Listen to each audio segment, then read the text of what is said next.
Thank you very much. Could I ask you to remain standing while the Reverend Karen Owen says prayers?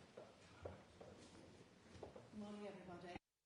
I hope you're all feeling not too stressed after a busy journey in this morning. Let's just take a moment.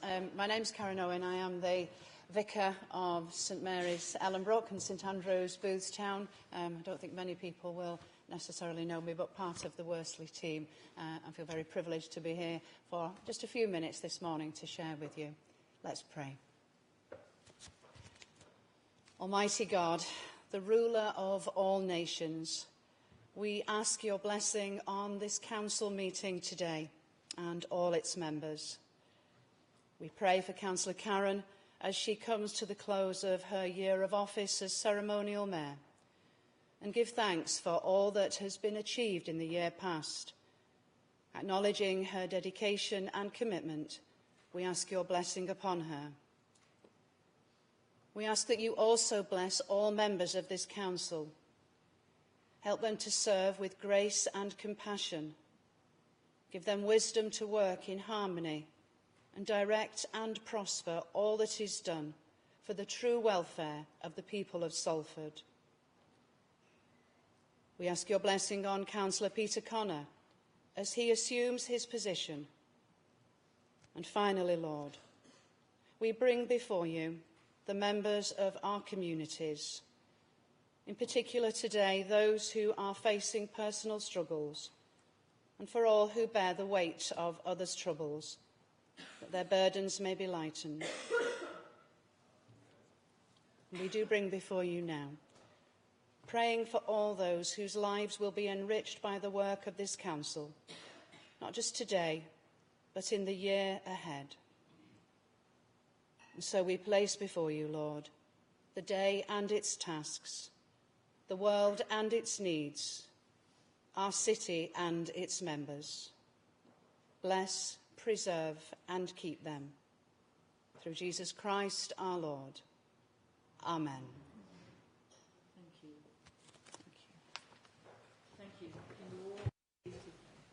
Thank you. Can you all be seated?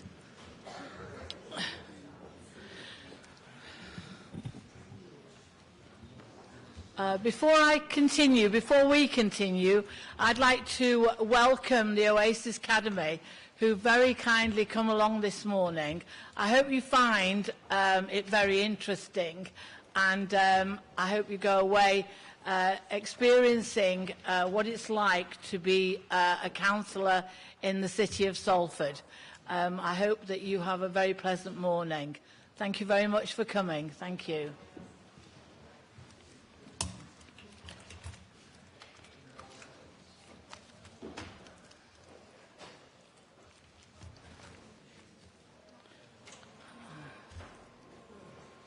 Item 1 on the agenda, announcements of any special business. I've not received any notification of anything this morning, so can we move on to apologies? Any more apologies? Sorry.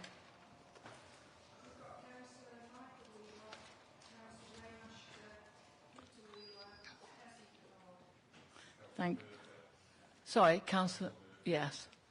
I think we should be saying, Councillor Warmisham, if you could pass on our prayers to him, please. Thank you very much. Declarations of interest.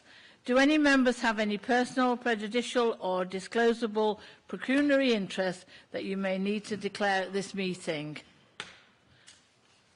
None. Thank you very much. We've got the next item is the minutes of the meeting held on the 15th of March. Are these minutes of the meeting of the Council held on the 15th of March approved as the correct record? Are we awake? Sorry.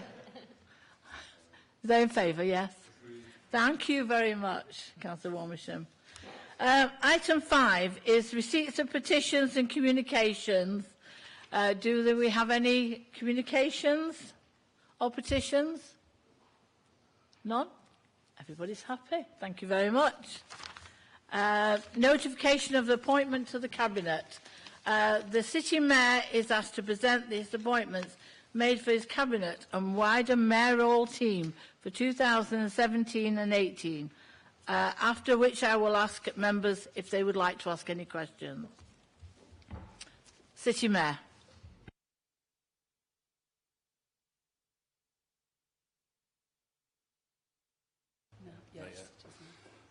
In terms of the mayoral team, there are no amendments to the mayoral team. What we are starting or commencing at this point is a 12-month review. So the mayoral team will remain as it currently stands, so all appointments remain. Can I ask the Council to note the report? Thank you. Item 7, membership of committees and panels, including the appointment of chairs and deputy chairs for the municipal year 2017 and 18. I think we've all had the report. City Mayor is asked to present the membership for the committees for 2017-18.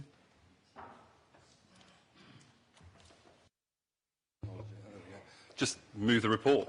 You've all received it. You all see who's been appointed to those committees. There may be changes in year, as there often is, but I just move the report to everybody. Councillor Turner, are you happy with the report? Thank you. Can I actually put it to the members? Is everybody happy? Or so-so? Thank you. Appointment, item 8 is appointment of representatives to outside bodies. The City Mayor is asked to present the appointment of representatives to the outside bodies, after which I will permit members to ask questions.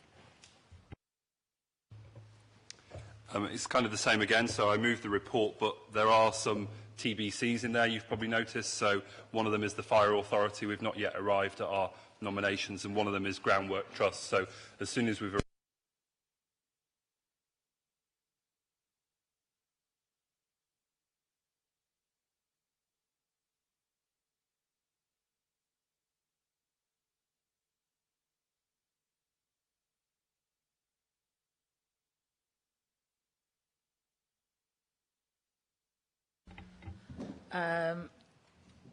Council is asked to note the appointments and nominations as they stand. Is everybody in favour? Yeah. Item 9, the results of the Greater Manchester Combined Authority mayoral elections from 2017. Can I ask the returning officer to do this matter? Thank you, Chair. The report is just here for noting. I don't intend to go through the results. It's very clear on page 40 of the minutes.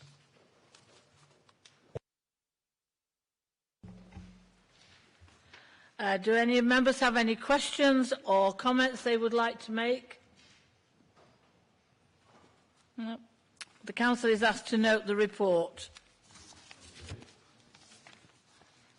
Item 10, the notice of motion. The motion is the protection of children from alcohol advertising.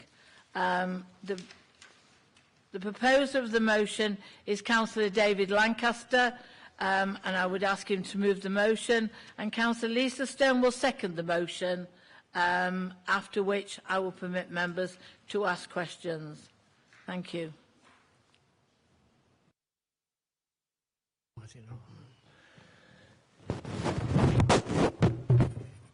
In moving this motion, it's probably an unusual situation because we've actually explained the reasons why behind the motion in the actual report. So we've given you a full report on why we believe alcohol advertising is something which should be stopped up to 9 o'clock in the evening. I've got to say right from the outset, before I actually talk about the resolution, I wish we'd had a stronger resolution, because if you actually look on our alcohol strategy as City Council, it's far wider than this. So one of the major issues I've had for some years when we and the Council have discussed alcohol strategy is that we believe quite strongly that the strength of alcohol is also an important aspect of any alcohol strategy. When you get alcohol strength of 6%, to me that's a major problem which ought to be addressed. Now we can only do that voluntarily because governments haven't interested in actually reducing the strength of alcohol, but I believe quite strongly we can do a voluntary arrangement on strength. I also think, and I'm talking about this just briefly before the actual resolution, it's important that we get more information from our accident and emergency unit. Our accident and emergency unit sees these people who actually do attend the hospital with alcohol problems, and we believe that, and I've said for years, that it'd be useful if they could actually notify us where the venue, where they've got retained the alcohol from. Because to me, we've got to target those areas where young people are being served alcohol beyond 18. And the third tier, which we felt very strongly on, and we're doing an experiment in Monton, is the reliability of some of our licensees needs to be questioned. That's not just licensees in pubs, it's also licensees in off licenses as well. So those are the three areas. In looking at the report, the concern I've got is Salford has the highest rate in the country, with 1,086 per 1,000 of the population with attending accident and emergency with alcohol-related issues. To me, that's an astonishing figure, which is something we need to do something about. Salford also has evidence a high rate of claimants for benefit due to alcohol. In 2015, the rate in Salford was 295.2 per 100,000, compared to a regional average of 222.5 per 1,000, and a national average of 136.8. So you can see that alcohol strategy is critical for Salford, and that's why we believe it's important that we actually look at advertising of alcohol issues. We are very good on dealing with recovery. I mean, the actual success rate of our recovery team from alcohol problems is quite significant, and it's actually 43.2% of our referrals are actually successful, compared to a national average of 38%. We're doing an assessment as a City Council, because we believe it's critical that we once again visit alcohol strategy, and therefore we've asked a working party, we're headed by the Superintendent at Salford Police Division, to actually look at, with officers, the recommendations of how we can improve our actions. It's important that prevention and early intervention is there, enforcement and regulation and treatment are the three areas which we believe that we can be successful. So I don't want to spend any more time on it, but I think the resolution itself covers all the issues. Thank you.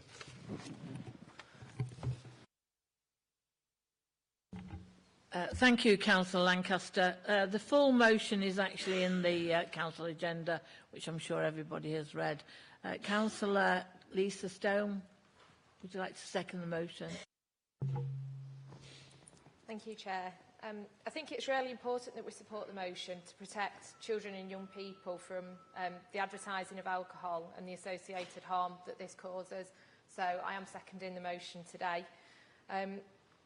Let's be realistic, most people do enjoy a drink now and then, and that's not a problem if people are enjoying alcohol responsibly. But we do know that alcohol issues affect communities in Salford significantly, as we've heard from Councillor Lancaster, and we need to work together to combat this. Although the recovery services do perform really well, alcohol issues can have a major impact on people's health and well-being, their feelings of safety, and it can fuel crime and antisocial behaviour. In Salford, the number of under-18s that are admitted to hospital each year for alcohol-specific conditions is the second highest in the North West. We're doing lots of things to try and work locally, as Councillor Lancaster referred to. Last year, we used information from Trading Standards, Children's Services, Greater Manchester Police, GPs and Alcohol Services to produce a report to show where the most challenging areas of the city are, and that means that we can work together to try and work in those areas, and I do welcome the reassurance that we're looking at more preventative and early intervention actions. Lots of things that we're doing locally are having a positive impact, such as piloting the Best Bar None scheme in Monton. We are promoting, as Councillor Lancaster said, the voluntary code for restricting the sale of alcohol products that are above 6.5%. There's regular meetings across agencies to share information and intelligence, working on a revised penalty point system to target problem premises. And we're also working with Public Health England on a Greater Manchester Communities in Charge of Alcohol project. We've got really good services for children and young people in Salford through our Achieve Young People's service, which supports children and young people who have sort of drug and alcohol issues, gives one-to-one support as well as group support and support for parents and carers. I think the motion describes in detail the scope of the challenge and the issues that a 9 PM watershed could actually help to address. I do think we need to remember it's important to remember that underage drinkers are more likely to become a victim of crime, and those who get drunk at least once a month are twice as likely to commit a criminal offence as those who don't. I also think it's important to acknowledge that there are estimates of over £800 million being spent on advertising alcohol products each year. And let's face it, there's no way that companies would spend that much money if it wasn't working and if it wasn't encouraging people to drink their products. A survey last year by Alcohol Concern and other campaigning groups found that primary school children as young as 10 years old were more familiar with some beer brands than they were popular brands of biscuits, crisps and ice creams. And I think that that categorically demonstrates that children are being affected by advertising of alcohol products. They're being bombarded, whichever way they turn, with messages that drinking is cool and it's fun, without any of the counteracting, balancing messages about drinking responsibly. And I think that we are failing in our duty to protect children and young people, and that needs to be rectified.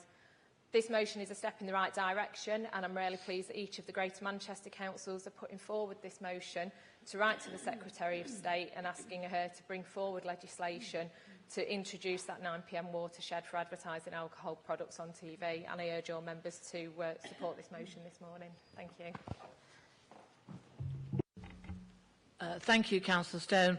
I now open the motion up for debate. Is there anybody who wishes to speak? Councillor Warmisham.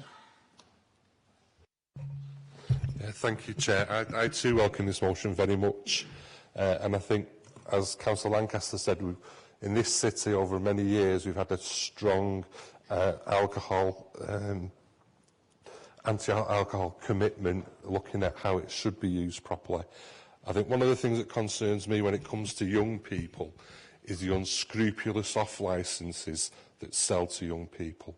I think we see it in all our wards. I know the police and licensing are doing as much as possible, but I do think if people come across off-licences that are selling to young people, then have the confidence to report them.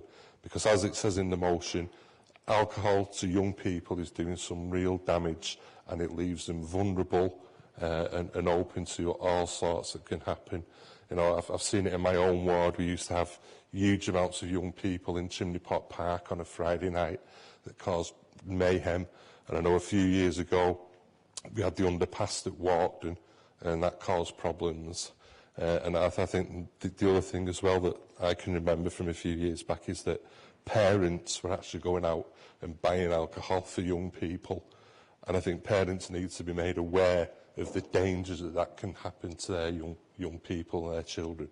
So I welcome this, and as Councillor Stone said, really, really pleased that this is being done right across Greater Manchester, and I'm sure that this will get all party support. Thank you, Chair. Councillor Critchley.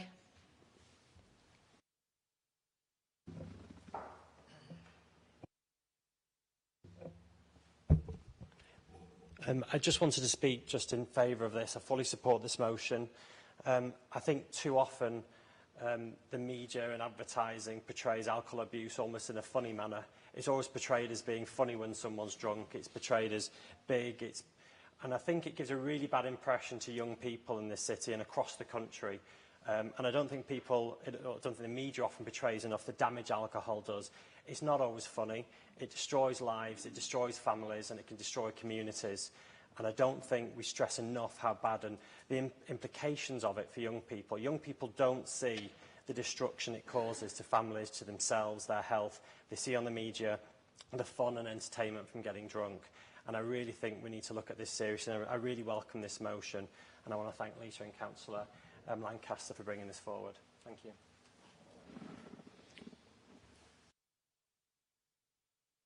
Thank you, Councillor Critchley. Councillor Birch.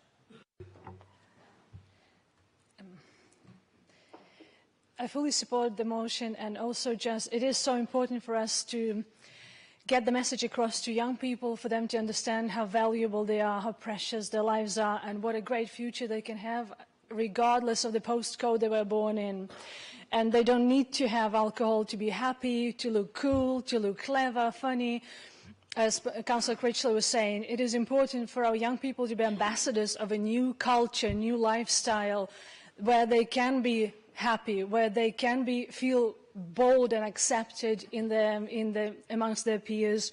And I do hope that our Oasis Academy youngsters are listening, and I do believe they will take the message to their peers to say that healthy lifestyle is cool, not drinking is cool, achieving well in school is cool, and pursuing the best that they were created for in their school and further on is cool and acceptable. I fully support this motion. Councillor Birch, thank you very much indeed, and I'm sure they are listening. Is there any more comments or questions? No? Councillor Lancaster, I'm not much of a right of reply, but if you'd like to move the motion. Motion, I want to emphasise two things besides which I didn't say earlier. One of them, I think it's critical the working party themselves who've been set up actually looks at what's in existence and what's working and what's not working, and it will be doing. Because I believe the work in the schools is critical. So we need to be sure that the facilities are being accommodated at the various schools on prevention measures and stopping the danger of alcohol. So I think that needs to be done, and I know it is done in certain areas, but how successful it is in all schools, I don't know, and that's something we need to check on. The other thing is I think we need to re-examine the alcohol strategies which this City Council looked at 3 years ago. Because one of the things it looked at is the number of off-licences which we've now got in the city. At one time, there used to be couldn't have an off-licence within a 2-mile radius. Now, in fact, you can have an off-licence anywhere, providing you fit the criteria. To me, the numbers of off-licence are critical to dealing with alcohol strategy. And it's not just off-licences, in pubs as well. Monton has been very successful indeed, and I think it's a beginning, but we need to encourage that to happen in other areas as well. And the licensees need to take a greater responsibility. I also think the days of the licensing sergeant going round to premises is long overdue and should be reconsidered again. And police visits being made to licensed premises to check on along with our trading standards. So those are some of the things I think we could improve on. There's more, but I do think it's important that the council themselves did a strategy. They set a working party up some 4 years ago looking at alcohol strategy. That needs to be reviewed again as a city council.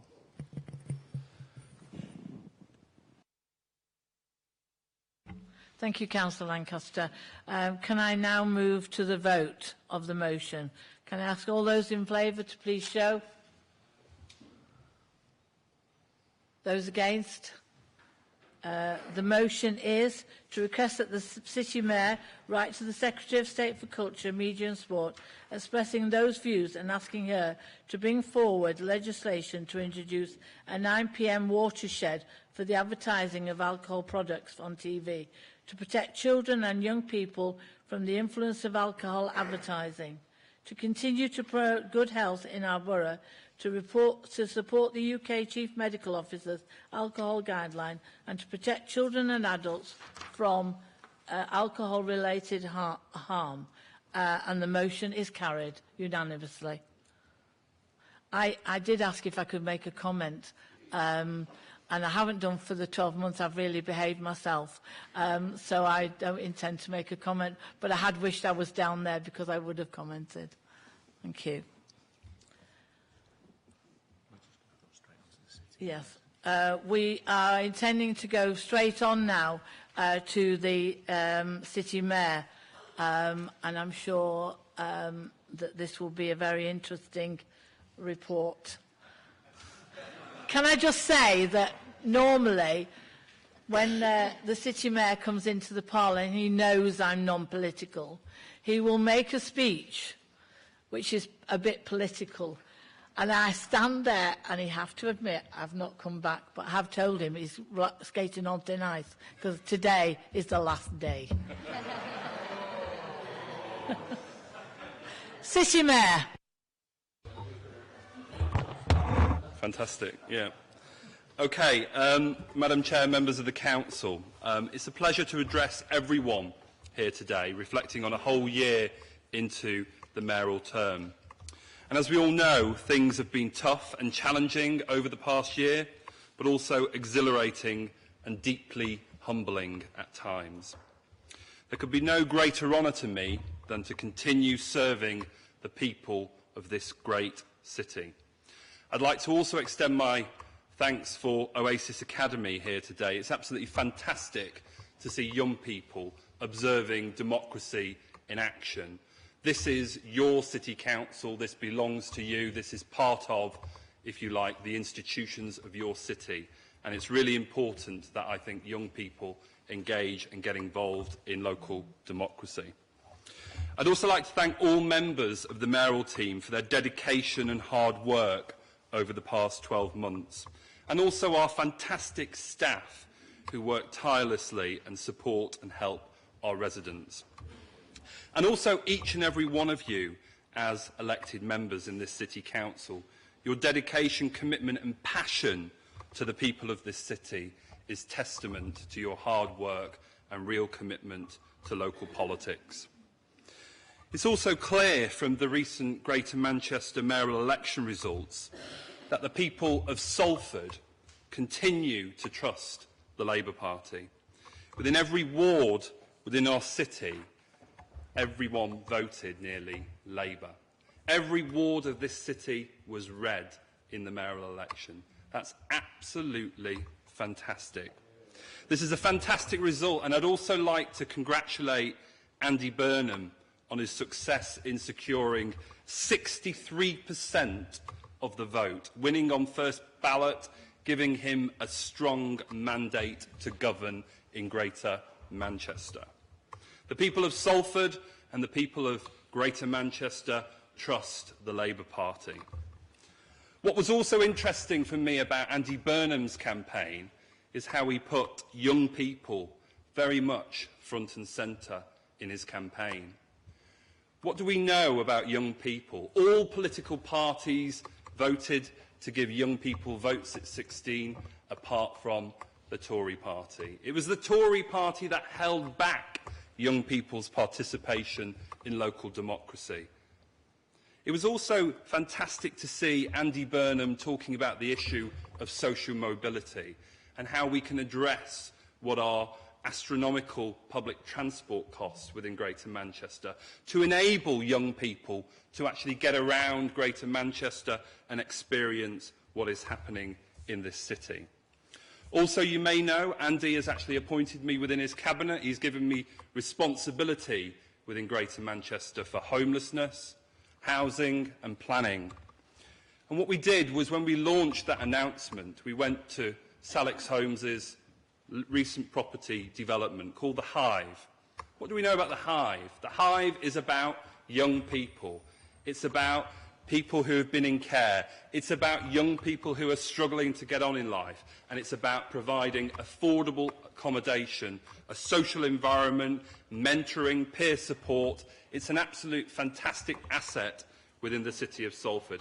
And I'd like to congratulate Salix Holmes and the work of our housing partners within the city for creating what ultimately is a great asset for young people. All too often do we know young people are priced out of the housing market, forced into private rental. It's great to see social landlords taking up initiatives such as this, and I wish The Hive every success in the city.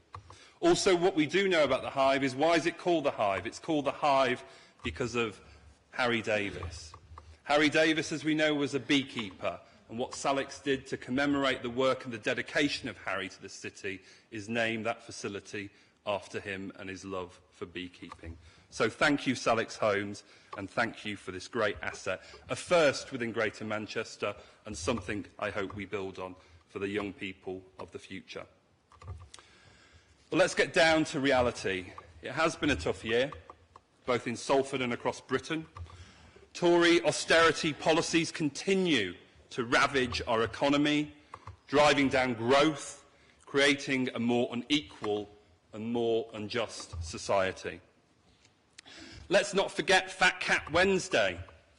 2.5 days into the start of this year, FTSE 100 CEOs earned the entire average annual salary of a UK worker, with the Equality Trust highlighting that these same CEOs receive 172 times what a nurse earns, 145 times what a teacher earns, and 324 times what a care worker earns, and 401 times what a minimum wage earner earns in a year.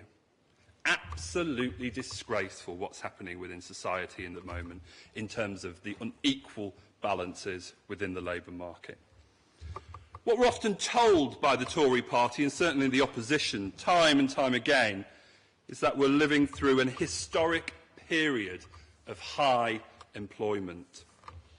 But we know in Labour that these statistics are grossly distorted, with people falling through our welfare safety net, being made homeless, sofa surfing, living in temporary accommodation and shelters, being subjected to benefit sanctions and conditionality, including in-work conditionality, where employees are not offered enough pay or enough working hours, and those failing to claim unemployment benefits in an increasingly complex and dehumanised and punitive benefit system. But even without the distortions, this claim reveals a more significant reality, and that is the Tories are creating what is a low-skilled and low-wage economy, a tax haven off the shores of Europe. More people are in work, yet we have nurses using food banks. More people are in work, yet we have homeless people on our streets.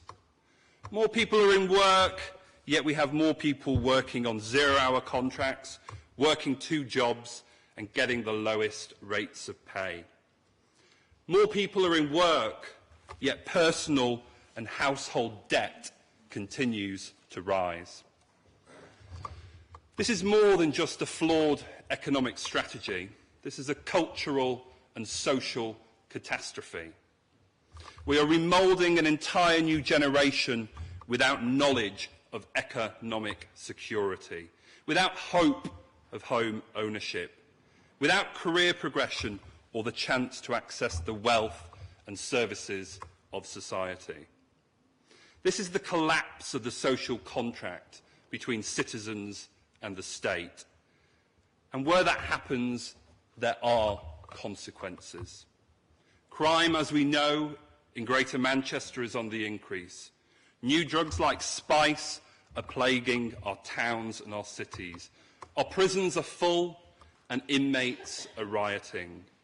People are becoming more frightened and angry about the state of affairs. And austerity trickles down to have a local impact too. Let's not forget that, as we're only too aware here in Salford City Council, as our budgets have been slashed. 186 million in Salford, 47% of our budget has gone since 2010. That cut has seen us lose half of our staff, reduce access to services across the city, reduce care packages and support for the homeless.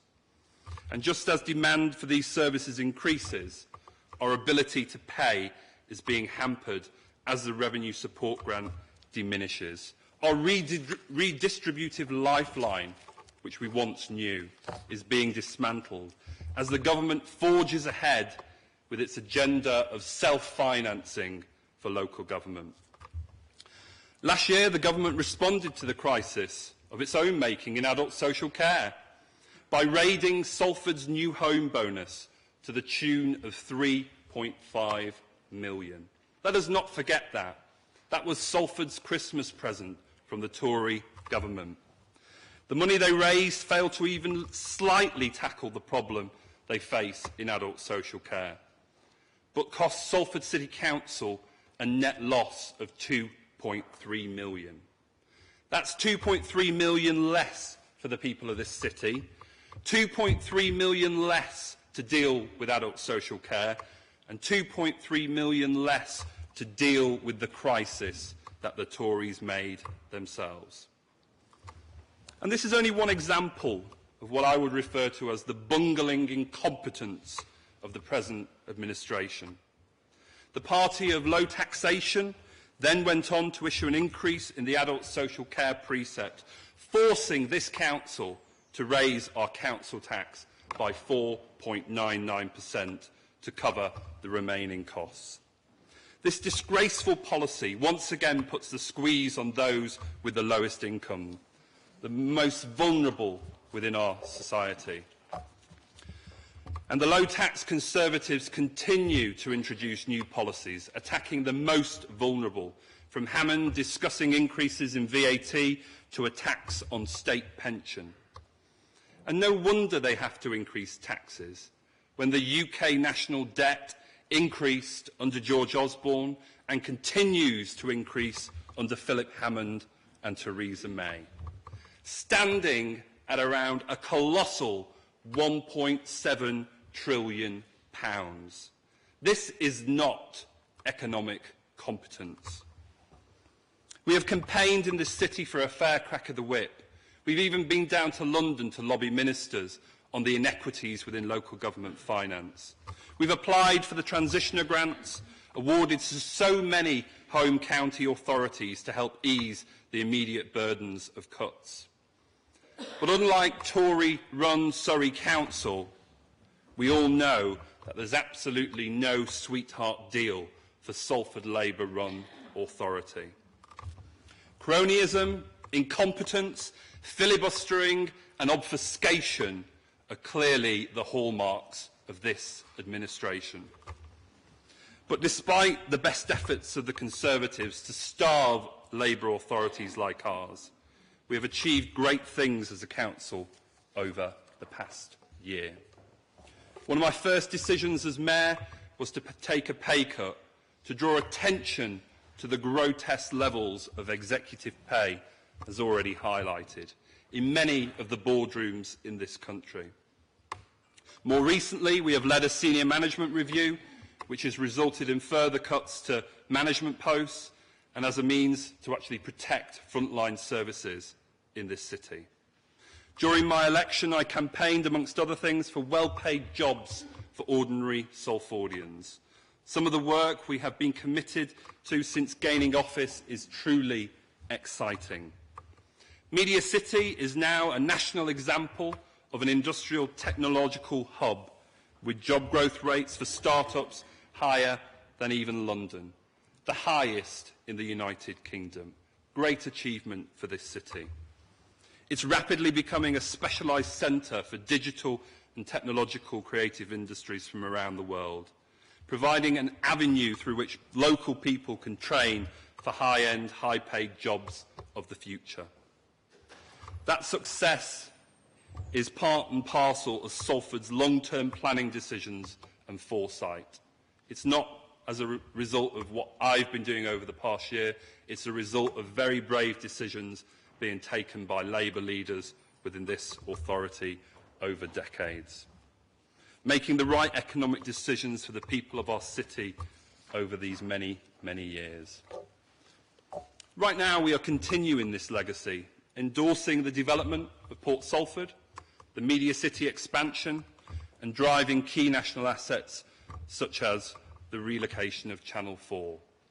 There's even talk of The Guardian moving to Salford's Media City and making that its future home. We are being economically successful. With the development of Port Salford, we will become home to the latest industrial advancements in manufacturing, logistics and engineering too. Our proactive role in developing our local economy has set the groundwork for a prosperous future for the people of our city. And over the coming years, we will reap further benefits from these long-term investments. I also promised an agenda for care and the elderly, health and social care.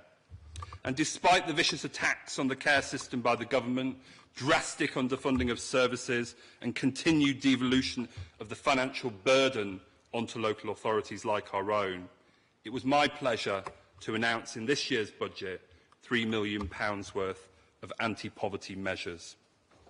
That money will be targeted at housing and accommodation, support services for domestic violence and domestic abuse, winter heating, support for those in crisis and support for those who are homeless. It's an investment that displays our priorities in Salford, our priorities as a Labour-run local authority for the poorest, most vulnerable and those in need. Here in Salford we are committed to fighting back where we can and innovating with new ways of doing things to continue to provide for the people we seek to serve and represent.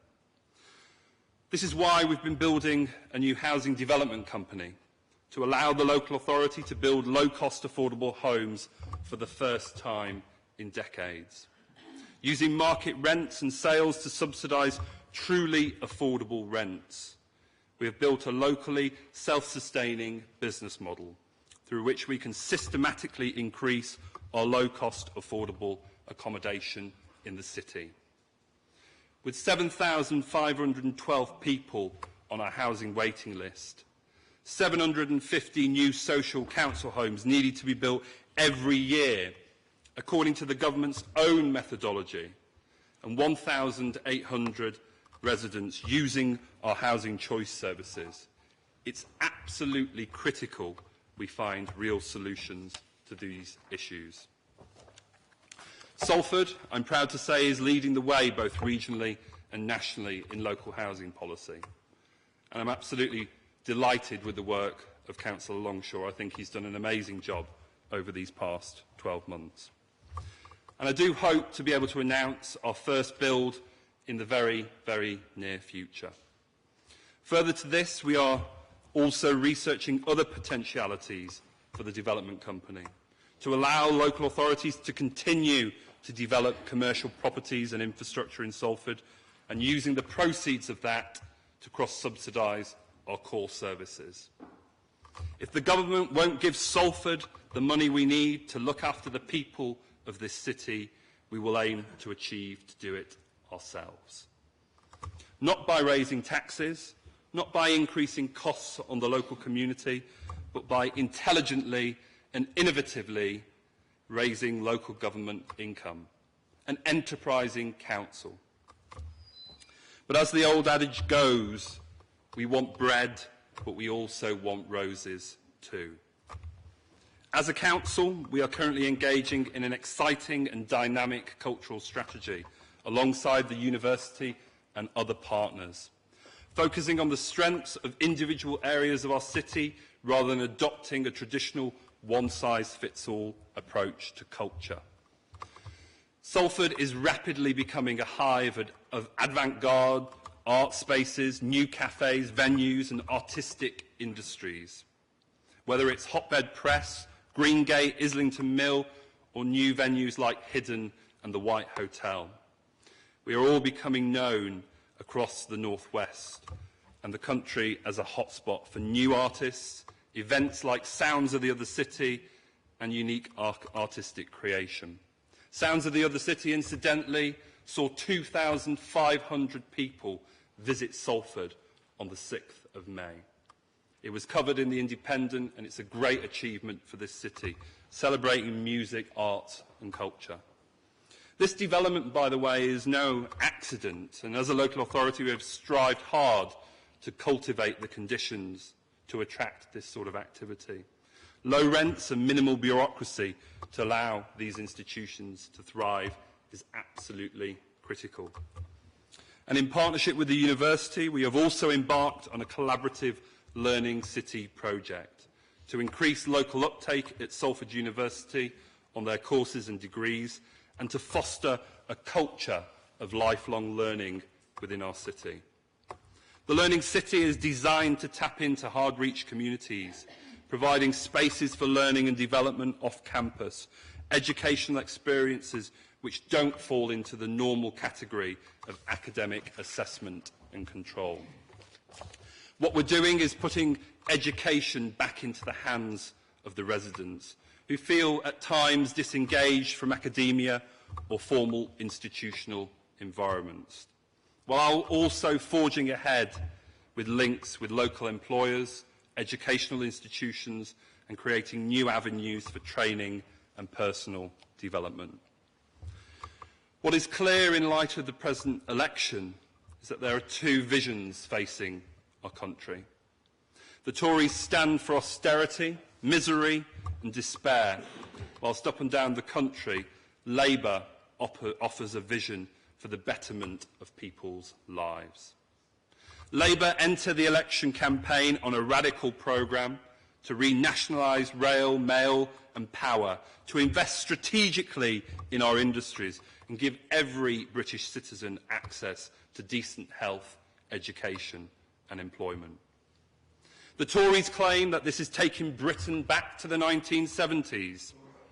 I'd rather go back to the 1970s if we're to make progress for the many and not the few, which is in stark contrast to the 1930s vision of insecurity, poverty and misery offered by Theresa May.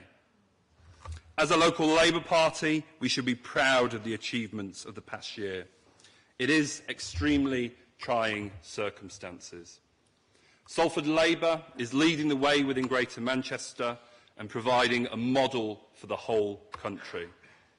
I would like to thank each and every one of you for your support over the past 12 months. And just by finishing, I would like to draw your attention to a campaign we have live at the moment to keep babies born in the city of Salford and to continue to have a midwife-led provision for mums, families and newborn babies in our city. I'd encourage you to support the campaign. I'd also like to end on a positive note. This local authority, in my first year of office, has also been shortlisted as the Local Authority of the Year in the Municipal Journal for Local Government. So thank you all so much, and thank you for making what has been a successful 12 months. Thank you.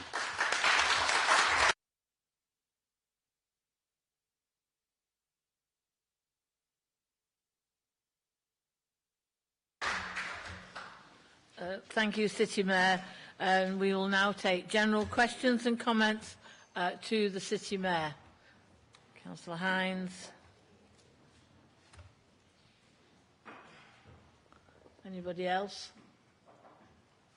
Councillor Balkine.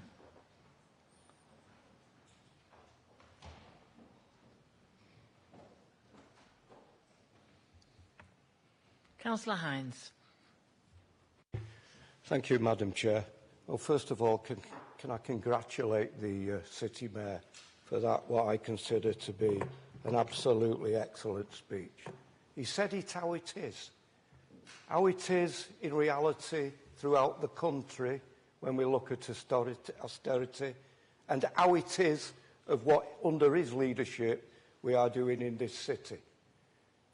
The fact that we are, and under Paul's leadership, that we are being considered for the Authority of the Year says something.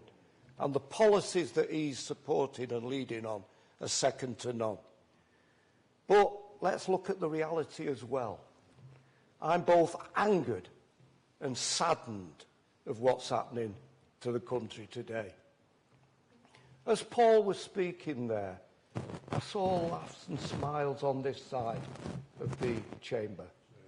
There is nothing to smile and laugh about when we consider that the lies that we've had to put up with from a Tory government over the last 7 years. Lies on the fact that this country is doing extremely well. Nothing can be camouflaged to the extent that it is being today in this country. The fact that they tell us that everything is hunky-dory. I'm sorry. I got on my feet here 7 years ago and predicted what would be happening today under the line that they were taking with an austerity-led programme. remember, and sometimes people don't remember, the fact was that under the past Chancellor, we were going to erode the deficit within a Parliament. That is being told now that we won't get rid of that, perhaps till 2030. He then changed, by the way, midstream and said that it would be got rid of by 2020, and we would have a surplus. We looked at debt at that time, which the Mayor has alluded to. Debt, just prior to the crisis, was about 38% of our GDP. It is now 89% of our GDP. How can that be serving the people of this country well? City Mayor, they laughed on this side when you mentioned going back to the 70s. Good God, the majority of these people in this country would love to be living as they were in the 70s. We were progressing during that time in the 70s. Inequality was at its lowest level in the 70s. Where is it now? And that's why I'm angered, but of course I'm saddened as well. I'm saddened for the future of our children going forward, giving them hope in the future. I'm saddened for the children up there that are going to have to live to that. I'm saddened that they will struggle to find housing accommodation. I'm saddened that many of their parents, I don't know, but there are many parents in this country that have to use food banks. How can that be progressive? How can that be progressive? So there I am, saddened and angered. They seem to miss the fact, and I've said it in this council chamber in the past, we are really living in crisis. Crisis in the health service, we should be all proud of. Crisis for people that can't have good accommodation. Crisis, as you mentioned, Mr. Mayor, in the prison quarter. Crisis in education. There's crisis all around us. We're told about our manifesto. We're told that it doesn't mean anything, as I say, going back to the 70s. Will the Richard Desmonds of this world, will the Barclay brothers of this world, will Murdoch of this world, will they print and examine the Tory manifesto that is supposed to be taking us forward? No, I'm afraid they won't. And that's why I'm saddened, Madam Chair, and angered of what's going on in this country today. Thank you. I don't think we need something, do we? I don't think we need something, do we? Councillor Bolkine. Thank you, Madam Mayor. I want to try and bring a bit of joy to these proceedings today. First of all, I'd like to congratulate the City Mayor on what I think was a superb speech. But secondly, I'd like to remind people of an incident that happened to me in late last year. I've been trained in CPR, and I was told at the time I'd never ever have to use it. And unfortunately, a guy had a massive heart attack in a pub. I've actually been delighted to find out that I've been nominated for a national award. But the thing that's actually come as a result of that is, one, we've put a defibrillator in the reception area of the Civic Centre, and also I believe there's now a training programme for the staff. And I would actually say to everyone here that's a councillor, if you get the opportunity, it's probably going to take you about an hour to learn how to do it. I was told I would never, ever, probably ever be in a situation that it happens. We're all getting older, and it does happen. And I would hope that the City Mayor will use his influence to try and encourage people across the city to learn CPR, because you never know when, and I didn't know when, and I was delighted that I managed to save somebody's life. Thank you, Councillor Bolkine. Councillor Stone.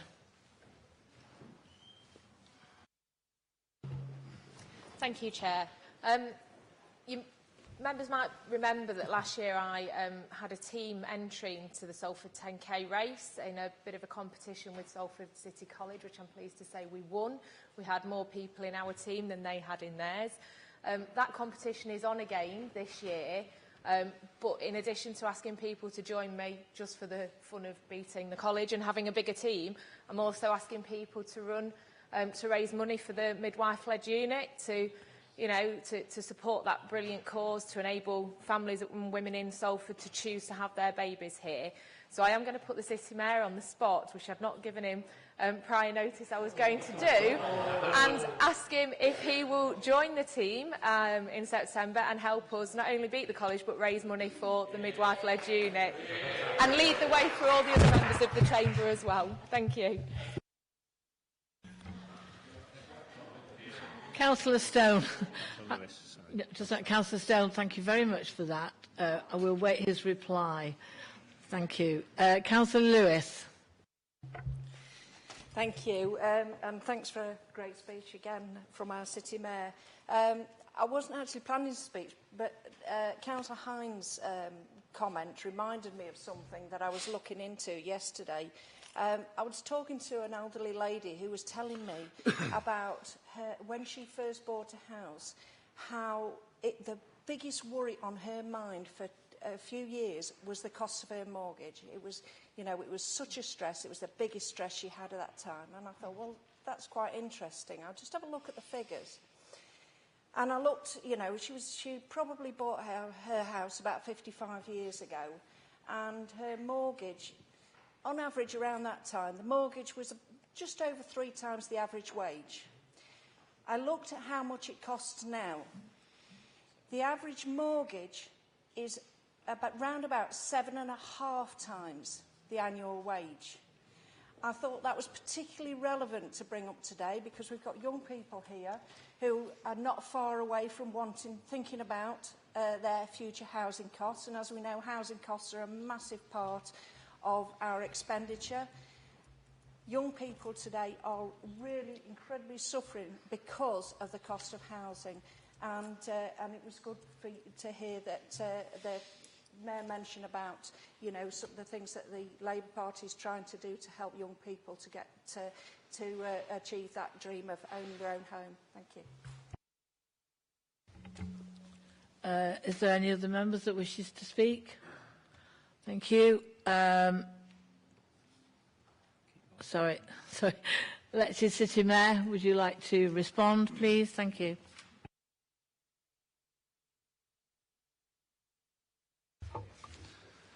Okay, starting with Councillor Hines, thanks very much for your comments. I think you're absolutely right to point out the absolute importance of young people. I also think you're absolutely right to point out how the Tory manifesto will not receive the same degree of scrutiny that the Labour manifesto will.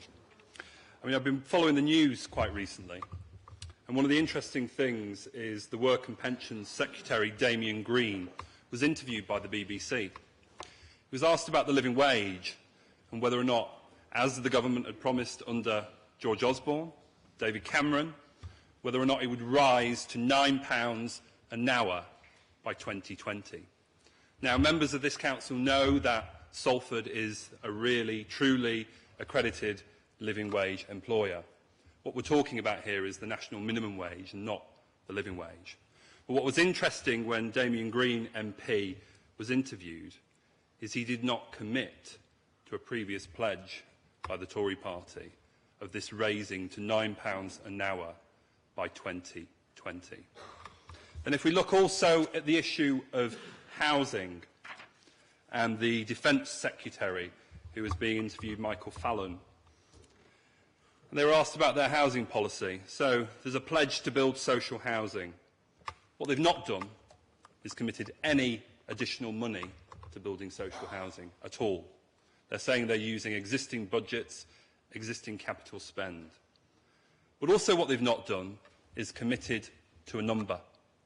So we don't know how many social houses they're going to build if they do get into the next government.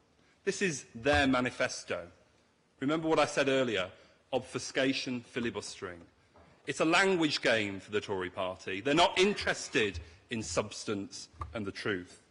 But what's also quite saddening about their housing policy is that they're proposing fixed-term social rents.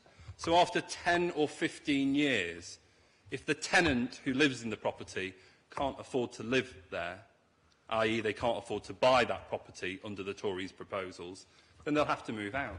They'll have to move out of that neighbourhood. They'll have to move out of that community and find a home elsewhere. Why the Tory party make money off rising property prices and land values. And that would happen within a 10 to 15-year period under the Tory government's proposals. The Tory party stands for spin, Councillor Hines, not substance. There will not be any real, meaningful scrutiny of their manifesto. Councillor Bolkind, we are leading the way on defibrillators within Salford. As you know, all of our schools have defibrillators in them. Yes, we need to go further and make sure all public buildings have defibrillators. But yes, I promise that I will pledge to work on a training package through the local authority and with our partners in the city to ensure more and more people are trained to be able to use these. Why? Because it's important, and it's important we value life, and this is one of the ways we can demonstrate we do that. Councillor Stone, in terms of running, I am not a runner, but I will walk. Why will I walk? Because I fundamentally believe it is important that babies continue to be born in this absolutely fantastic city. You know, I'm not deluded. We stand on the shoulders of giants here in Salford Council. There are many, many great people in this city that have gone before me, political and otherwise. And it's really important that we continue to have units like this in our city. One, to protect Salfordian, the name Salfordian, but more importantly, to provide much-needed services to mums, babies and families in this city. We talk about putting young people first. This is a great way to demonstrate that we put young people first within our city.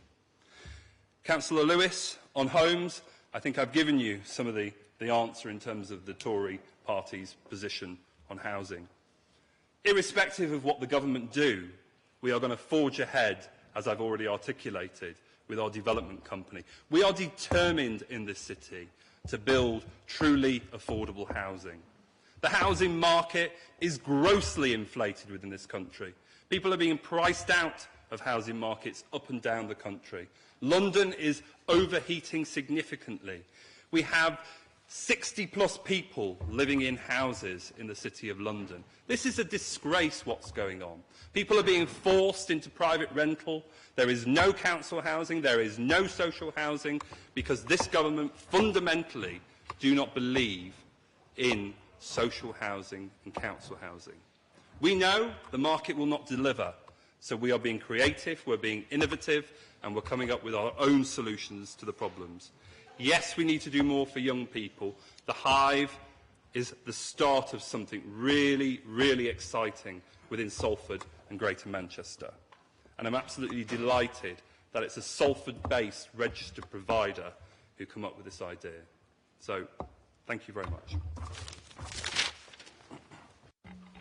Thank you. We intend now to adjourn for 10 minutes.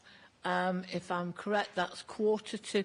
This clock's a bit silly, really. It's quarter to 11, not quarter to 10. It's quarter to 11. We'll be back. Thank you. Please be seated.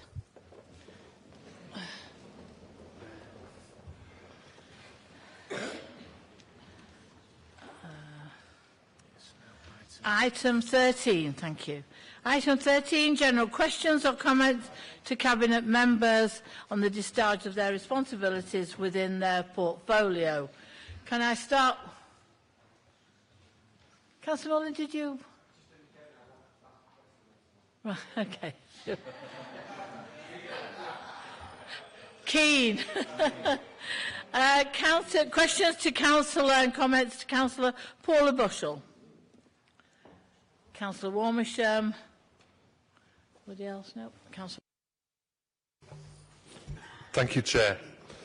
I asked the Deputy City Mayor if, like me and most citizens in Salford, you were appalled that in the 21st century, a country as rich as the UK is seeing the rise in the use of food banks. When leader of the Conservative Party, Theresa May, asked on the Andrew Marr show that we have nurses going to food banks at the moment must be wrong, claimed there are many complex reasons why people go to food banks, which I found an appalling answer. Can you therefore give us a picture of what is happening in Salford and your views on the comments made by the leader of the Nasty Party? Councillor Boshall. Thank you for that question, Councillor Warmisham. I did see a clip of the remark Theresa May made. I didn't see the whole interview, but I understand she tried to dodge the question 3 times, and like everyone else and you, I was appalled that she didn't have the common decency or respect to condemn it. What she did do was try to avoid blame for the scandal of our nurses having to use food banks. Well, the blame lays squarely with this government, and since Theresa May became Prime Minister, the situation about food banks and poverty gets even worse. Nurses have effectively had a reduction of 14% in their wages, yet she refused to say she'd remove the 1% cap imposed on them for 7 years. A record 700 nurses and healthcare assistants applied for hardship grants last year. And the number of nurses using payday loans doubled in 3 years to 35,000. Grants for student nurses have been scrapped, and universities are having to set up food banks for trainees struggling to survive. These are our current and future heroes of the NHS, and they've carried on looking after patients despite cuts, despite constant reorganisation and the lack of any thanks or respect from this government. Just one single person forced to use a food bank is not acceptable. Every one of them has been failed by a government that's giving tax cuts to the rich and failing those who are most in need. In Salford, 1 in every 36 households has been in food crisis this year. That's almost 1 in every street of our city. Food clubs are growing in our communities. Children are going to school in bed hungry. And how unbelievable is that in 2017? We're being told now by our third sector colleagues that the crisis in Salford is growing sharply. And we now need to look at developing what was at first an urgent reaction to food crisis to a sustainable approach for what is becoming a norm for so many families. This is totally wrong on every level in a country with more billionaires than ever, yet has the worst decade for pay growth since the Napoleonic Wars. 4 million children live in poverty, and 120,000 of those don't even have a place to call home. The cause of this crisis is poverty, which has been exacerbated by benefit sanctions, a failing welfare state and a government that simply doesn't give a damn. In Salford, we're working to develop effective partnerships with an aim that no one should go hungry in Salford. We've increased funding to strengthen our welfare rights and debt advice service, which is more important now than ever in my lifetime, and I spent 30 years working in charities.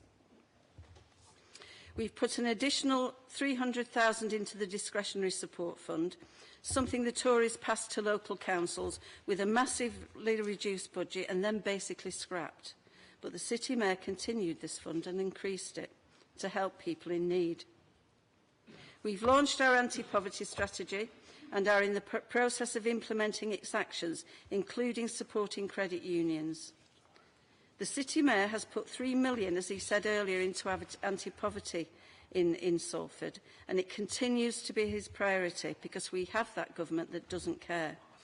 Theresa May said herself, Councillor Warmisham, they were known as the Nasty Party. Well, on that we can agree. They were then, and they certainly are now. Thank you. Thank you, Councillor Boshall. Councillor, questions and comments to Councillor Merry? Any questions or comments to Councillor Merry? No. Sorry, Councillor Murray. You can't. Nobody wants to ask you a question.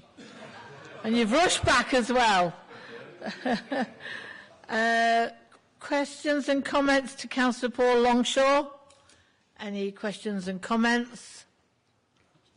Councillor King.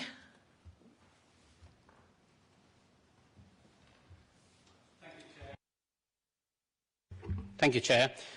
Members of the Chamber will be aware, I would imagine, certainly on our side of the Chamber we are, that the new Metro Mayor of Greater Manchester, Andy Burnham, have made a very strong commitment to end homelessness and rough sleeping by 2020. Indeed, homelessness and housing issues have been alluded to today by the City Mayor and indeed others. And we are aware, of course, that homelessness could be tackled. I remember some years ago I ran a homeless hostel myself in the Chapel Street area for a number of years while the previous Tory government was in power. Then a Labour government was elected and they put into place an initiative to reduce homelessness and rough sleeping, and it decreased significantly. So we know that it can be done. My question to Councillor Longshaw is, how are Salford City Council going to respond to this and try to ensure that that's implemented, and how is he going to support the Greater Manchester Mayor to achieve his target? Thank you. Councillor Longshaw. Oh, sorry. Councillor Murray.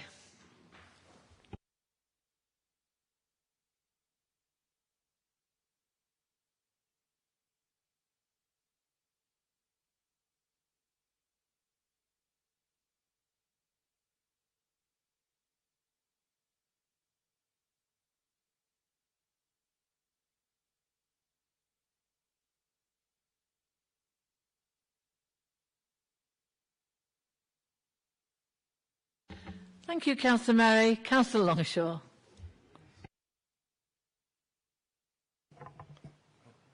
I'm not too sure how to respond to that, Councillor Murray. Is my response to you, I don't know whether this might provoke some kind of response, so see how it goes. Thank you, Councillor King. I'll try and answer the questions best I can. I'll start with a couple of statements. It's a complete tragedy that last year that over 4,000 people on any given night were rough sleeping in the UK.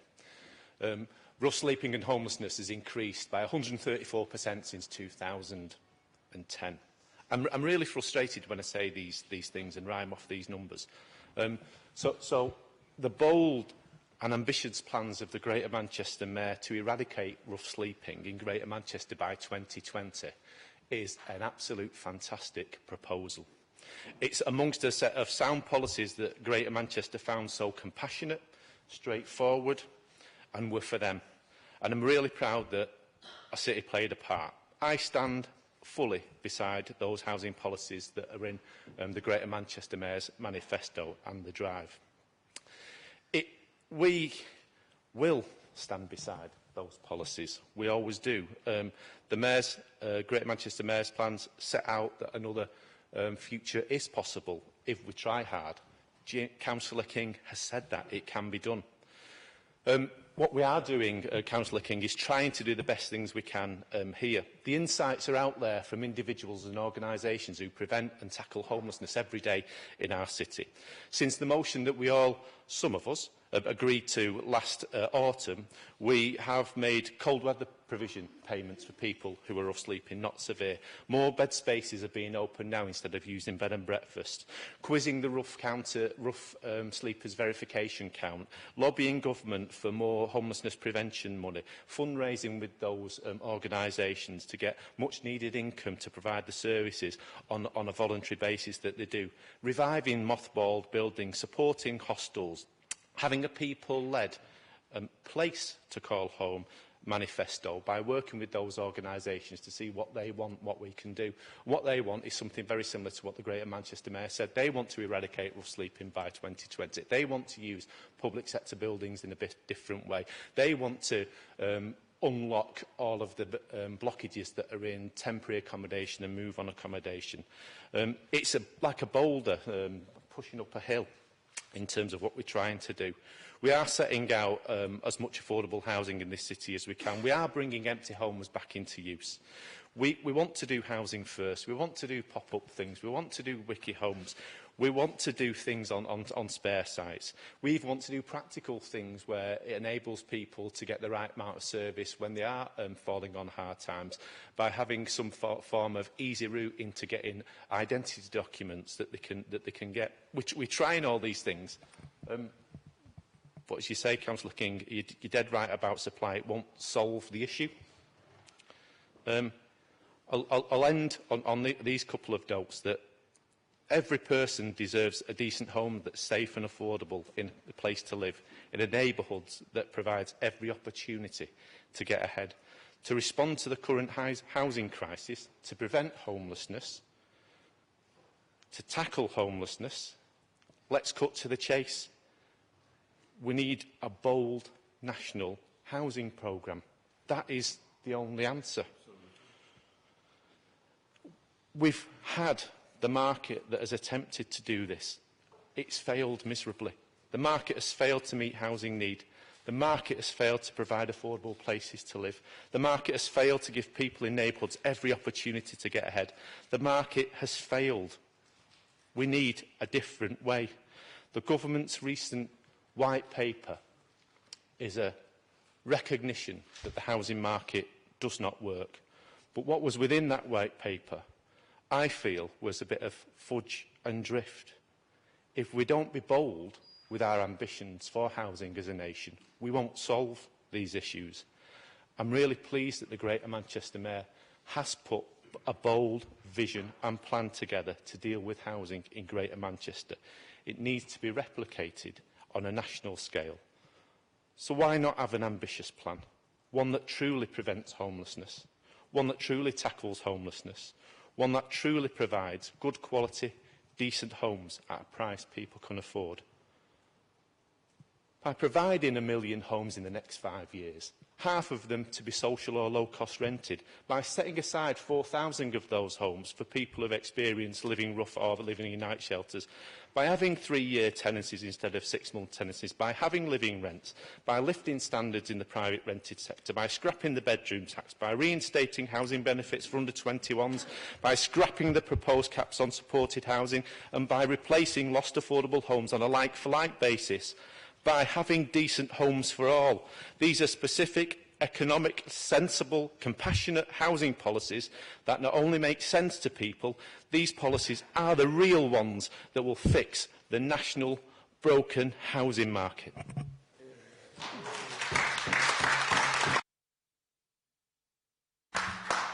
Thank you, Councillor Longshaw. Councillor David Lancaster, questions to Councillor Lancaster on environment and community safety.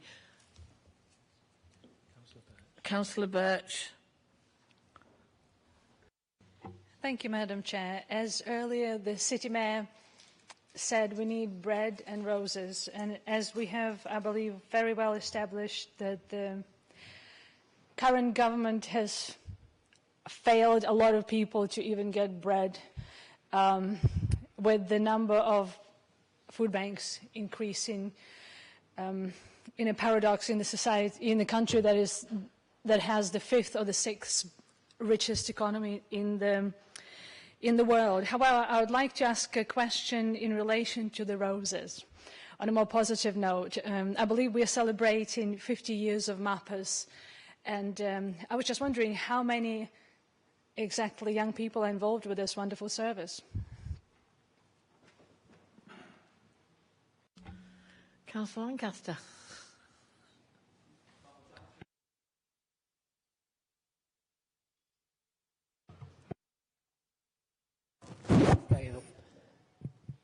Every week, there's 3,200 children involved in school music service, which I think is a fantastic achievement.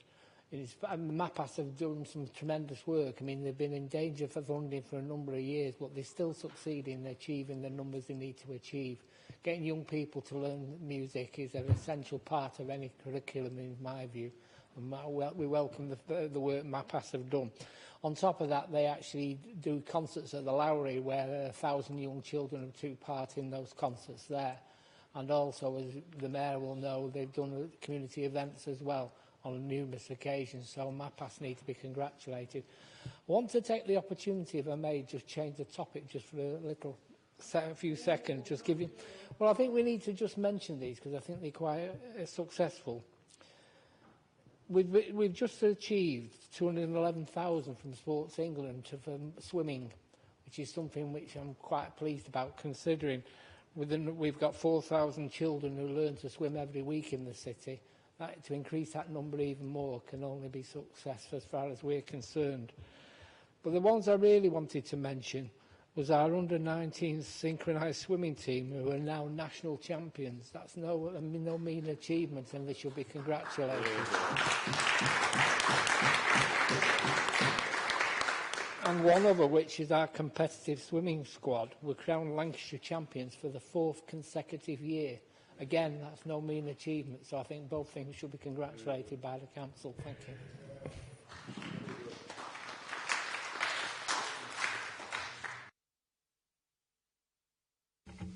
Thank you, Councillor Lancaster. We did have the Salford Swimming Club into the parlour last year, so they... Yeah, sorry? Hopefully, yes. It won't be me, though, but hopefully they'll get in, yeah. Any questions and comments to Councillor Antrobus, Lead Member for Planning and Sustainable Development? Any comments? Councillor Jones.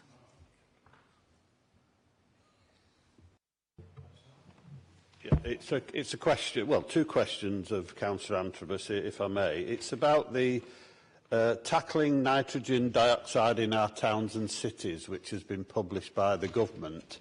And they've also published their air quality plan they published it on the 5th of May. Now, the question is, Councillor Antrobus, I'm asking, will he liaise with Councillor Lancaster and with the City Mayor to try and tell our residents what is contained within this air quality plan? Because there is an opportunity, not just for local authorities and businesses to comment, there's an opportunity for all residents of Salford to comment. And I would like them to, because people feel very strongly on these issues. So the question is, will you try and advertise the fact that there's a deadline of the 15th of June, and we're trying to urge residents to actually reply to the government. The second issue is he aware that Councillor Lindley is telling everybody in the Worsley and Eccles South constituency that there is a secret Labour Party plan to introduce congestion charging or charging to do with diesel, people who own diesel cars. And this has been denied by the Greater Manchester Mayor on umpteen occasions, and again this week to the BBC. He has no intention of introducing charges on the ordinary motorist. So, is he aware of that? And, you know, is Councillor Lindley right that you're part of a secret plan, Derek? Councillor Antrobus.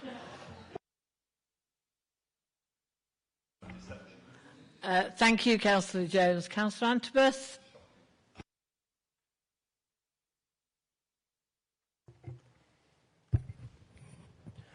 Well, I'd be very shocked if Councillor Lindley has said anything like that, and I'm sure that he will take the opportunity today to accept that that is totally untrue. The new Mayor of Greater Manchester, Andy Burnham, stood on a manifesto in which he committed himself to having no congestion charge. He has reaffirmed that that is the position, and anyone saying anything other than that is telling lies. I know that Councillor Lindley would claim not to be a liar and would like to take the opportunity today to confirm that he will not repeat such an unfounded allegation. It is totally, totally untrue and a shocking thing to do. It sort of has the whiff of desperate dishonesty about it.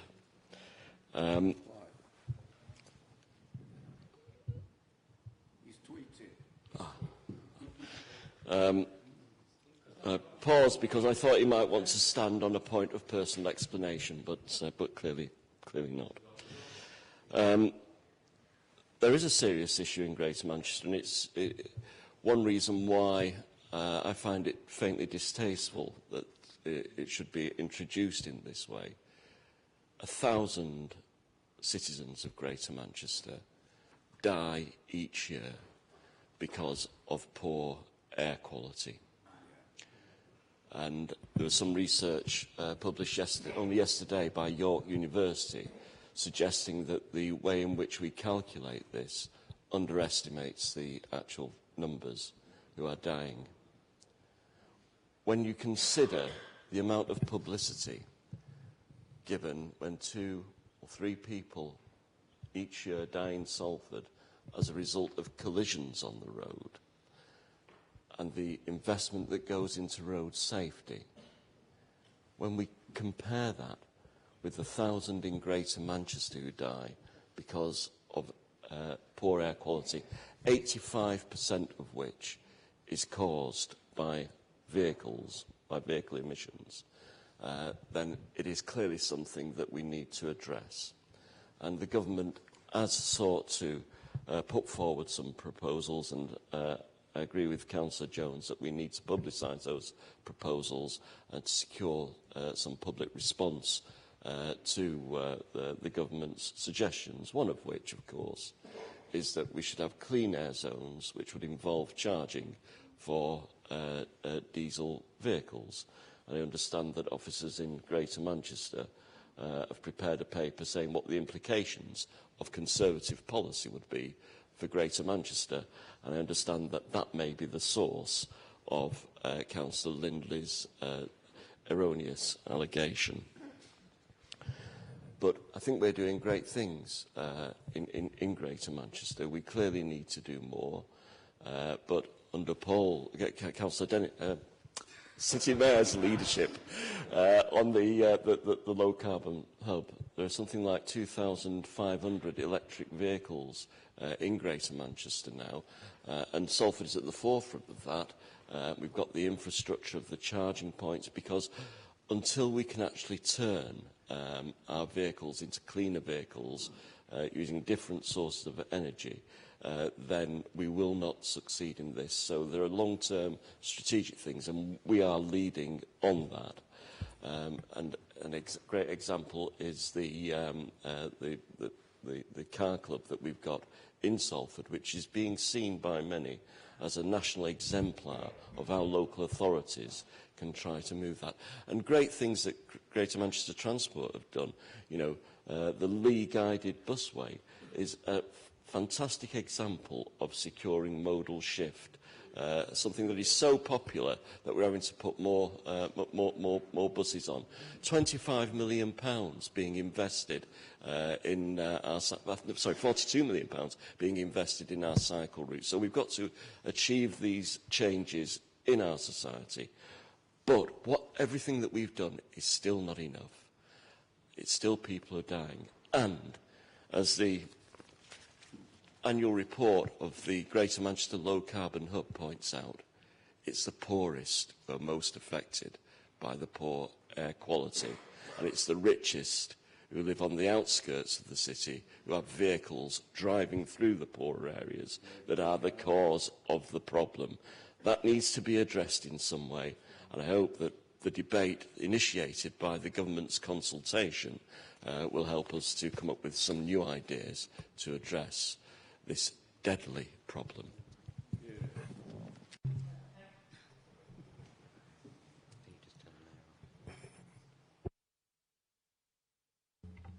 Doesn't want me to speak, Councillor Antrobus. Councillor Lindley. On a point of personal explanation, I would ask Councillor Antrobus and Councillor Jones to withdraw their outrageous slur, but I know better than to waste my breath. All I would say is that I will take their remarks seriously when they publicly condemn the Labour candidate for Blakely and Broughton in the same manner in which they have spoken about me. Thank you, Madam Chair. Thank you, Councillor Linley. Can Roger come back on this? Yep. Councillor Jones. Yeah, I'd like to make a comment, and all I would say, Councillor Linley, if you don't withdraw remarks that are lies, then there is going to be trouble with the Electoral Commission and elsewhere. I know you're trying to win an election, and you can go to a line, but you've crossed the line on this. Now, when you mention Graham Stringer was answering the press. The press got hold of a leaked document. This document was a consultant's report, and I'm satisfied no Labour or Conservative politician had seen this report, but the Evening News got hold of it, and it was a TFGM had asked the consultant what they're trying to do is answer the government's paper that's been written. So in order to answer it, you ask consultants to give you views, and these consultants talked about charging car drivers £7 and all sorts of things. And once that leaked into the Evening News, they ran to Graham Stringer and said, would you be supporting this? He said, certainly not, that's a backdoor congestion charge. Well, I agree with Graham on that. That's exactly what it would be if it was introduced. But there is no one intending to do that on the Labour or the Conservative side in Greater Manchester. But Councillor Linley has gone, in fact, he's done it in the last 48 hours saying Labour have this secret plan. It is a fabrication. And Councillor Linley must withdraw it in the next 24 hours. He must do. But this is a serious issue. Can we just move off Councillor Linley and let's move on to the issue? Because I'm not in favour of charging motorists those ridiculous sums. I think it's totally outrageous to do that. But I do think we ought to reply to the government, and I'm hoping the City Mayor will agree, because one thing we ought to be saying is that anybody who owns a diesel car, I must declare an interest, by the way, I've got a diesel car too, but we should be saying all the older cars, the older taxis and private hire vehicles, the older buses, we should have a scrappage scheme worked out with the government and the local authorities. But this paper the government have issued doesn't actually say what they're going to do. It talks about mandating local authorities. Now, what does that mean to you? It means a government saying, we're not going to tackle the problem at local level, you're going to do it for us, and we're going to make you do it in terms of clean air zones and so on. Now, if you introduce a clean air zone, how do you do that? Worsley and Boothstown, let me just, Andy Burnham is the mayor for Worsley and Boothstown. They voted for him. And they've got the worst problems of congestion in many parts of Greater Manchester. Worsley is one of the worst, and Boothstown. So they've got terrible congestion, terrible air quality, and their own government is telling us we've got to introduce these zones, and they may actually force local authorities to do it. So the Conservative group on this council, before the 15th of June, are going to have to get off this fence and do you agree with your own government or not? And for Councillor Linley to say there's a secret plan by Labour is just a complete fabrication. There is no such plan, and no Labour councillor, or Conservative for that matter, has seen this secret report yet. I was just going to stop you then, Councillor Jones, because you only have 5 minutes. Thank you. Can we now move on? Councillor Hines, Member for Finance and Support Services. Any questions? Any comments? Saunders. Sorry. Councillor Saunders.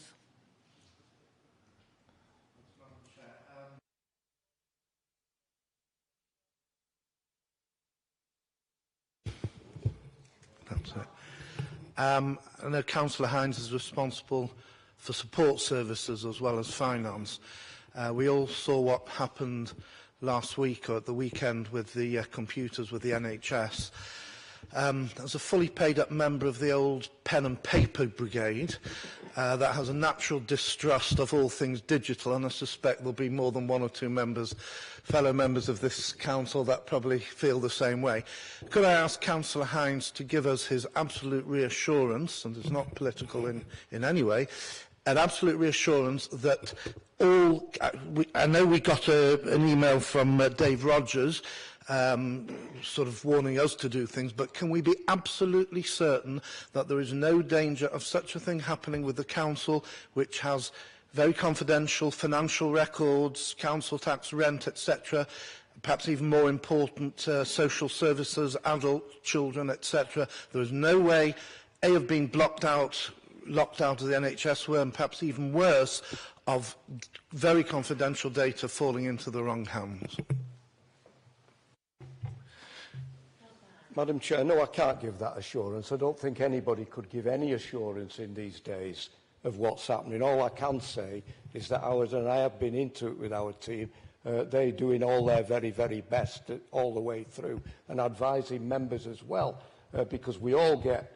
I've had 4 in the last 3 weeks, nothing to do with this, of course, but where I've had to obviously not click on anything that could open up for a virus. I think we've all had those. So no, I'd be stupid to say, because these people sometimes are 1, 2, 3 steps in front of all of us. So it'd be remiss of me to say I could give an assurance that that won't happen.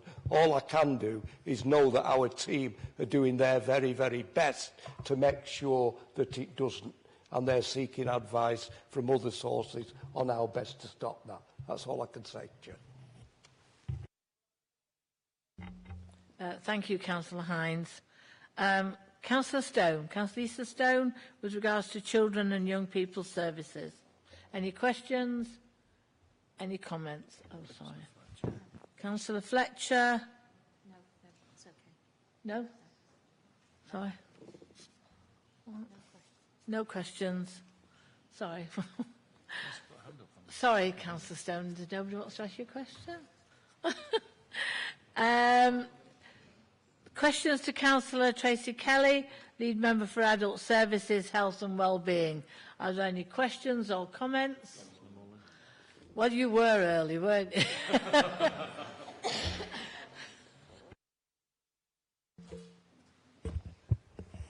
Thank you, Madam Chair. Yeah, I did go off somewhat early there, didn't I?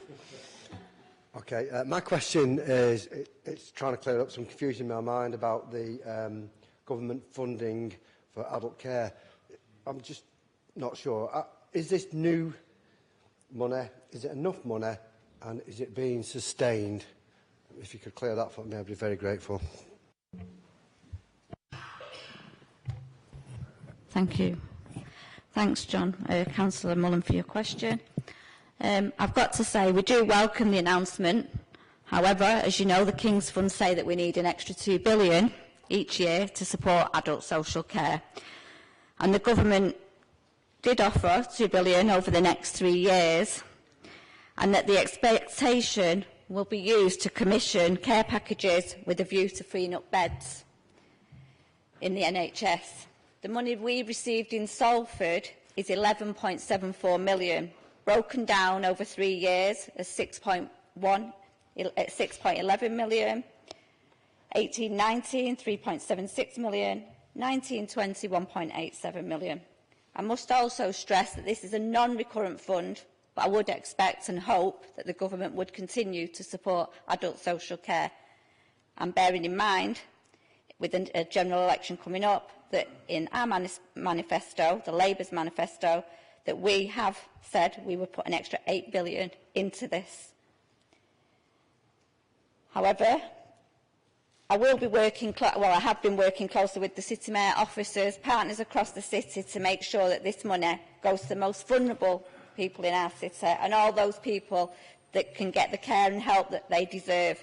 This includes our low-paid staff across the city, and we are working closely with our trade unions to look at a Salford ethical care charter in using some of this money, because we think that is where it's needed. Remember, the government is taxing everyone in Salford with the social care precept, 2% last year, 3% this year and 3% next year. Therefore, whatever people's personal circumstances, this has to be paid. Again, we're going to be attacking those that can less afford to be paying this money. The government, in my opinion, as you said, is this new money. No, it's not new money. They've shuffled some papers and given us some money back that they've previously taken from us. Remember, as the City Mayor said earlier, £186 million has been taken from this council over a number of years with previous governments. Can I please ask again for support from the opposition to join us in asking the government to fund the system of social care from central government funds and not from our funds in Salford, and not to waste their funds on vanity projects such as free schools? Thank you.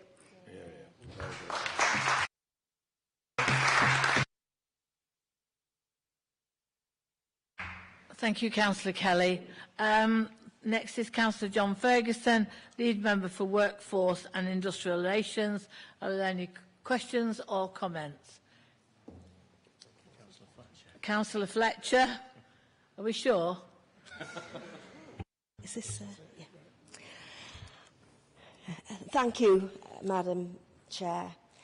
Now, I'm aware that the 27th of April every year is the International Workers' Memorial Day. So the question I would like to ask Councillor Ferguson is, please can you tell me what the Council here does to commemorate International Workers' Memorial Day and remember all those people who have very sadly died whilst at work? Thank you.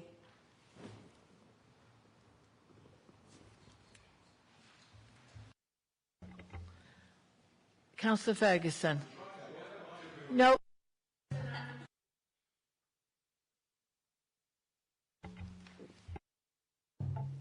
Thank you. We finally made it, Madam Chair.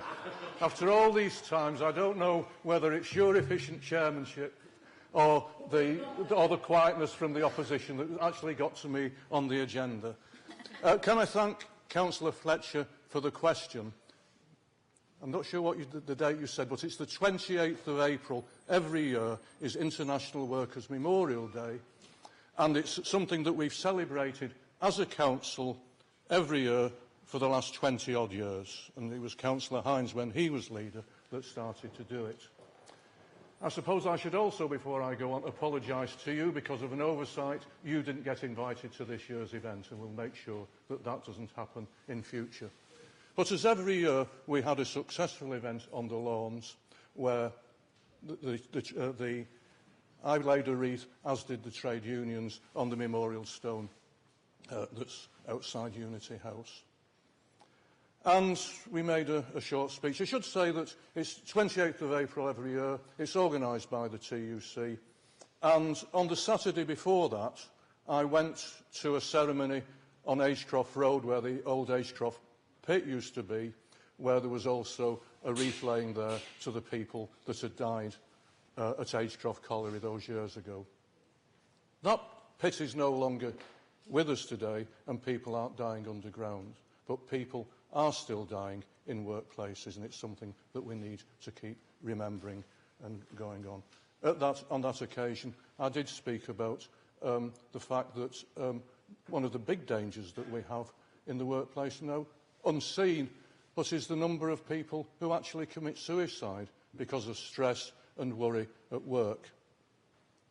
And it was one of the I don't go in for a lot of facts, but one of the facts that I did quote on that occasion was the fact that twice for adult social care workers, men and women, the average suicide rate for those people is twice the rate for the rest of the population. One of the other points I made was that in workplaces that have union workplace safety representatives, the rate of accidents is half that of the rest of us. I make that point because I think some people don't recognise the importance of trade unions. And we as a council do that.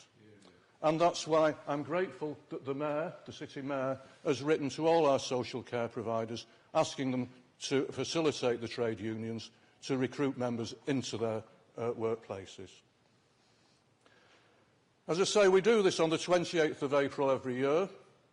We'll make sure that you get ample notice for next year. In fact, after this meeting, every member of this council will get a diary invite reminding you, and it will be in your diary for 12 months going forward.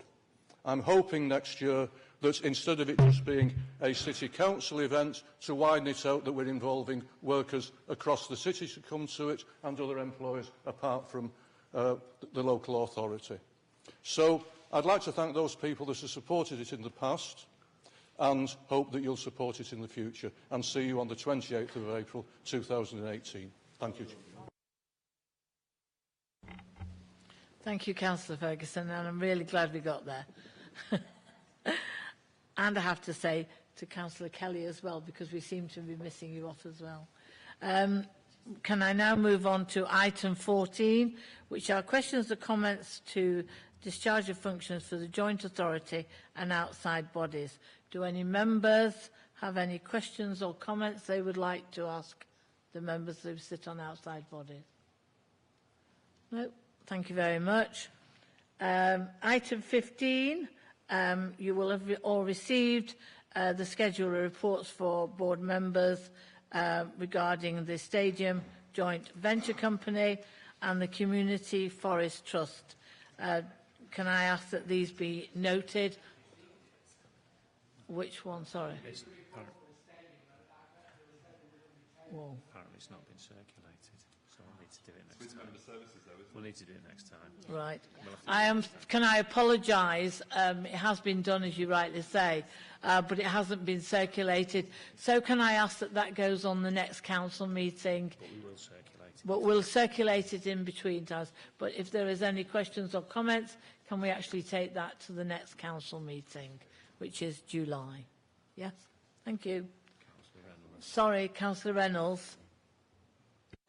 Thanks, Madam Chair. I've also done a report from Windsor Albion Cooperative, an annual report, so I'd like that adding as well. Thank you. Has it? Oh, I believe it's been circulated. Sorry, I've done an annual report from the Windsor Albion Cooperative, but I believe it has been circulated.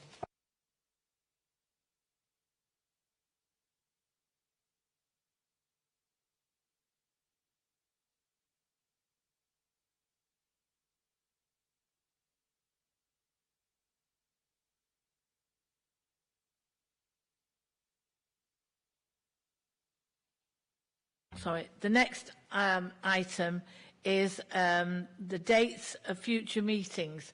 Can I ask that those all be noted? I think you will be getting diary dates. But can I also ask that members note, and I'm doing this on behalf of Councillor Lancaster, who raised it at our agenda setting. Please can you put the following dates for the policy forums? They are important, and I think we'd like to see as many councillors as possible there. That's the 21st of June, the 18th of October and the 20th of December. So please can you make notes of those. Thank you.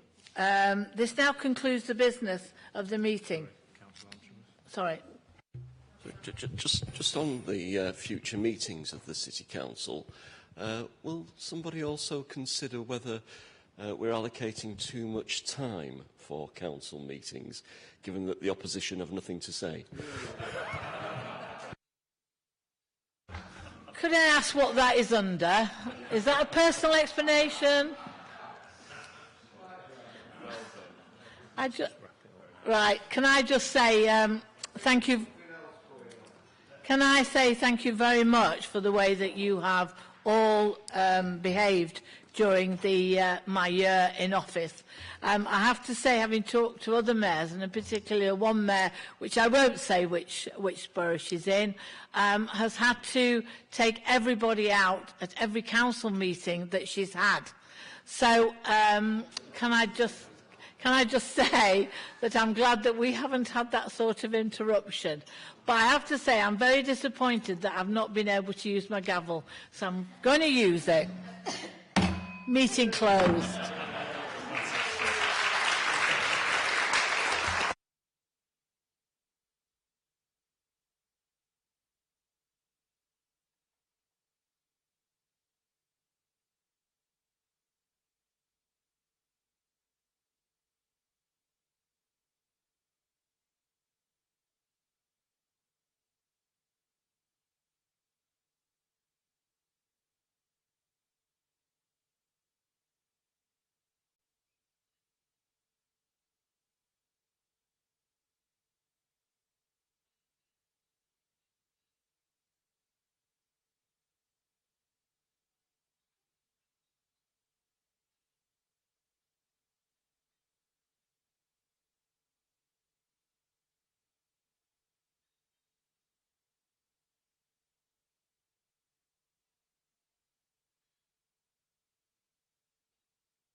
Could you all sit down now, please? Thank you.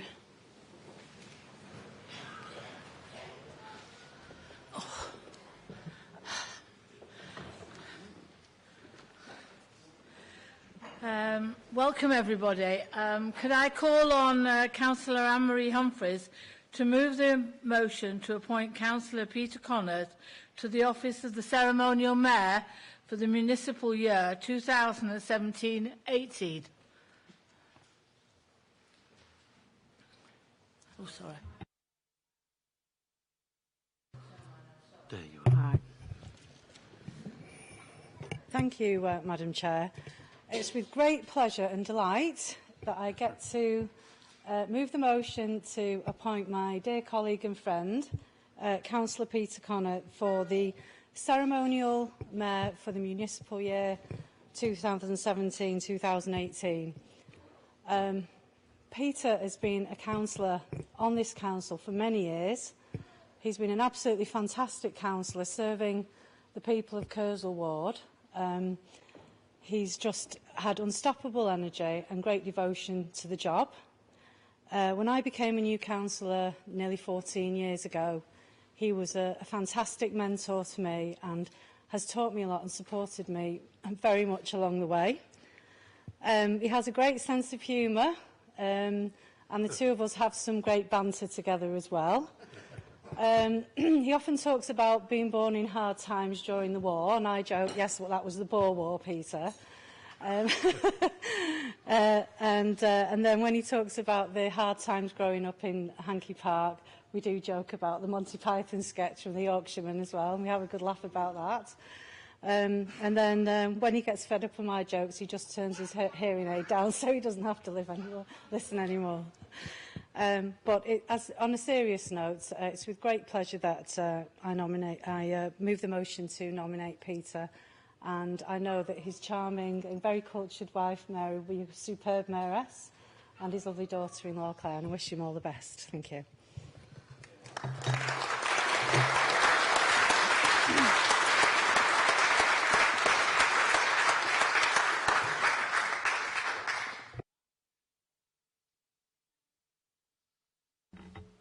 Could I now call upon Councillor Jane Hamilton to second the motion?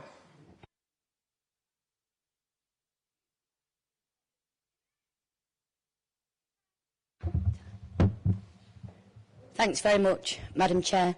I'm in my first term, just coming to the end next year of my first term as a councillor. And when I first met Peter, I found him to be a kind, caring and compassionate man. I found out a little bit more about him working together, and how to second what Anne-Marie's just said. Well, you can't really, she's hit the nail on the head. So I'm delighted to second the motion. I'm privileged to. Thank you.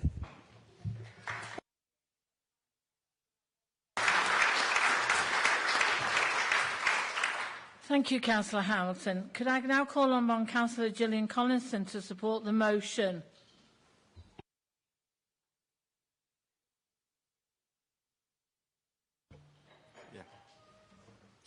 Madam Mayor. I'm delighted to support the motion of the installation of Councillor Peter Connor, Ceremonial Mayor of Salford for the municipal year of 2017-18. I worked quite closely with Councillor Connor some years ago on a programme called the Supporting Peoples Programme, and part of this work involves supporting projects to help the homeless. And I'm therefore very pleased that Councillor Connor has chosen Emmaus Salford as one of his charities. I've been a trustee of Emmaus for some time now, and it is such an incredibly worthwhile project to be associated with.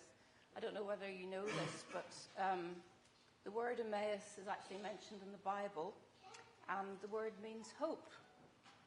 As you will know, also, Councillor Connor and his wife Mary fostered for Salford for over 20 years. Having been a member of fostering panel until recently, I can testify how difficult this role can be, and anyone who gives of their time to look after children who have come from chaotic backgrounds should be highly commended and thanked for everything they did to help those young people along the way. I wish you both a wonderful year, I have to say you have a very hard act to follow, but enjoy every moment. Thank you.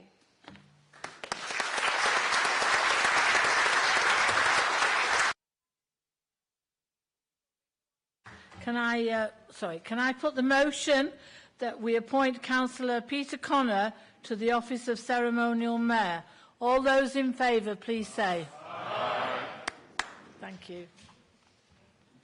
I'd just like to invite the Ceremonial Mayor, Councillor Anne-Marie Humphreys and Councillor Jane Hamilton to retire from the Council Chamber, and we will be escorting the Mayor-elect into the Council Chamber.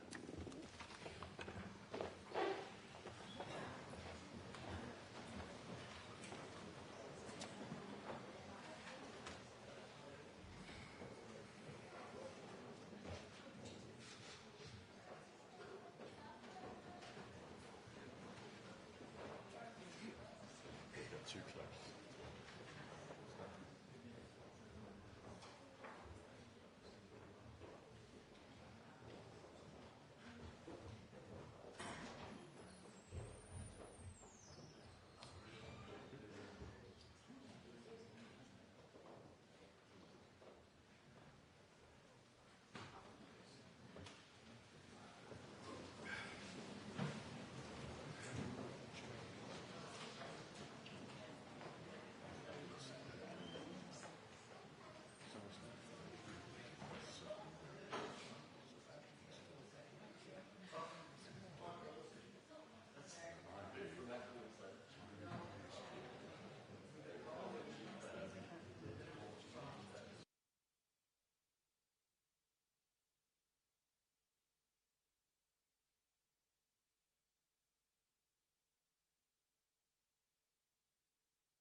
We're just waiting for the Mayor-elect to enter the chamber.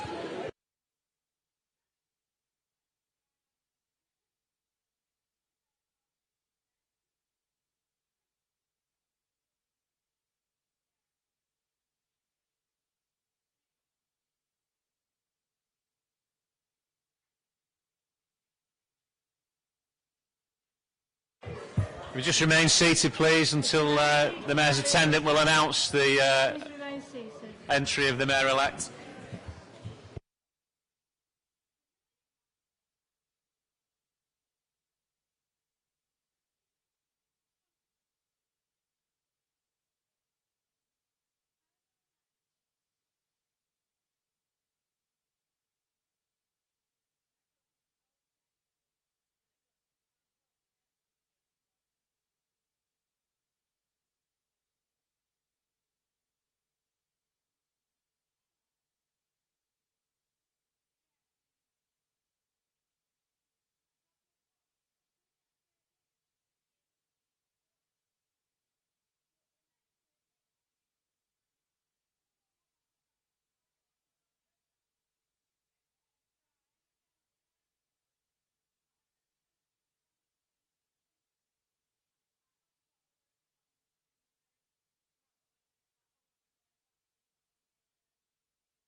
Be seated, please.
Could I just ask everybody to stand, please? I'm now going to ask the ceremonial mayor, Councillor Peter Connor, to make his statutory declaration of acceptance of office, and I'm also going to ask him to sign the register.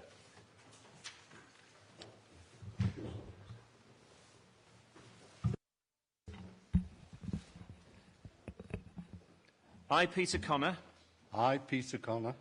Having been elected to the office of ceremonial mayor. Having been elected to the office of ceremonial mayor. Of the city of Salford. Of the city of Salford. Declare that I take that office upon myself. Declare that I take that office upon myself. And will duly and faithfully. And will duly and faithfully. Fulfil the duties of it according to the best of my judgment and ability. And fulfil the duties of it according to the best of my judgment and ability. I undertake to observe the code as to the conduct. I undertake to observe the code as to the conduct. Which is expected of members of Salford City Council. Which is expected of members of Salford City Council. And that includes Roger Jones.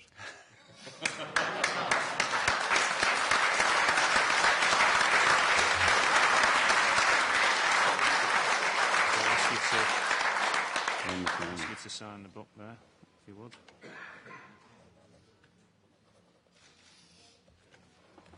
Okay, I'll sign as well.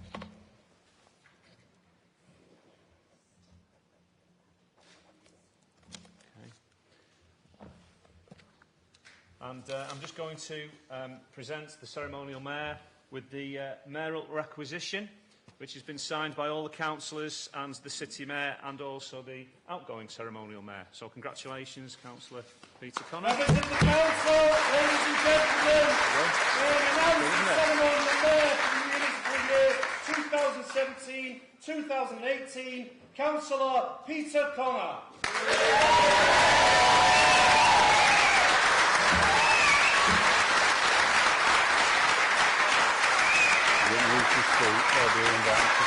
So, when we finish, so we'll invite them to sit and then you can...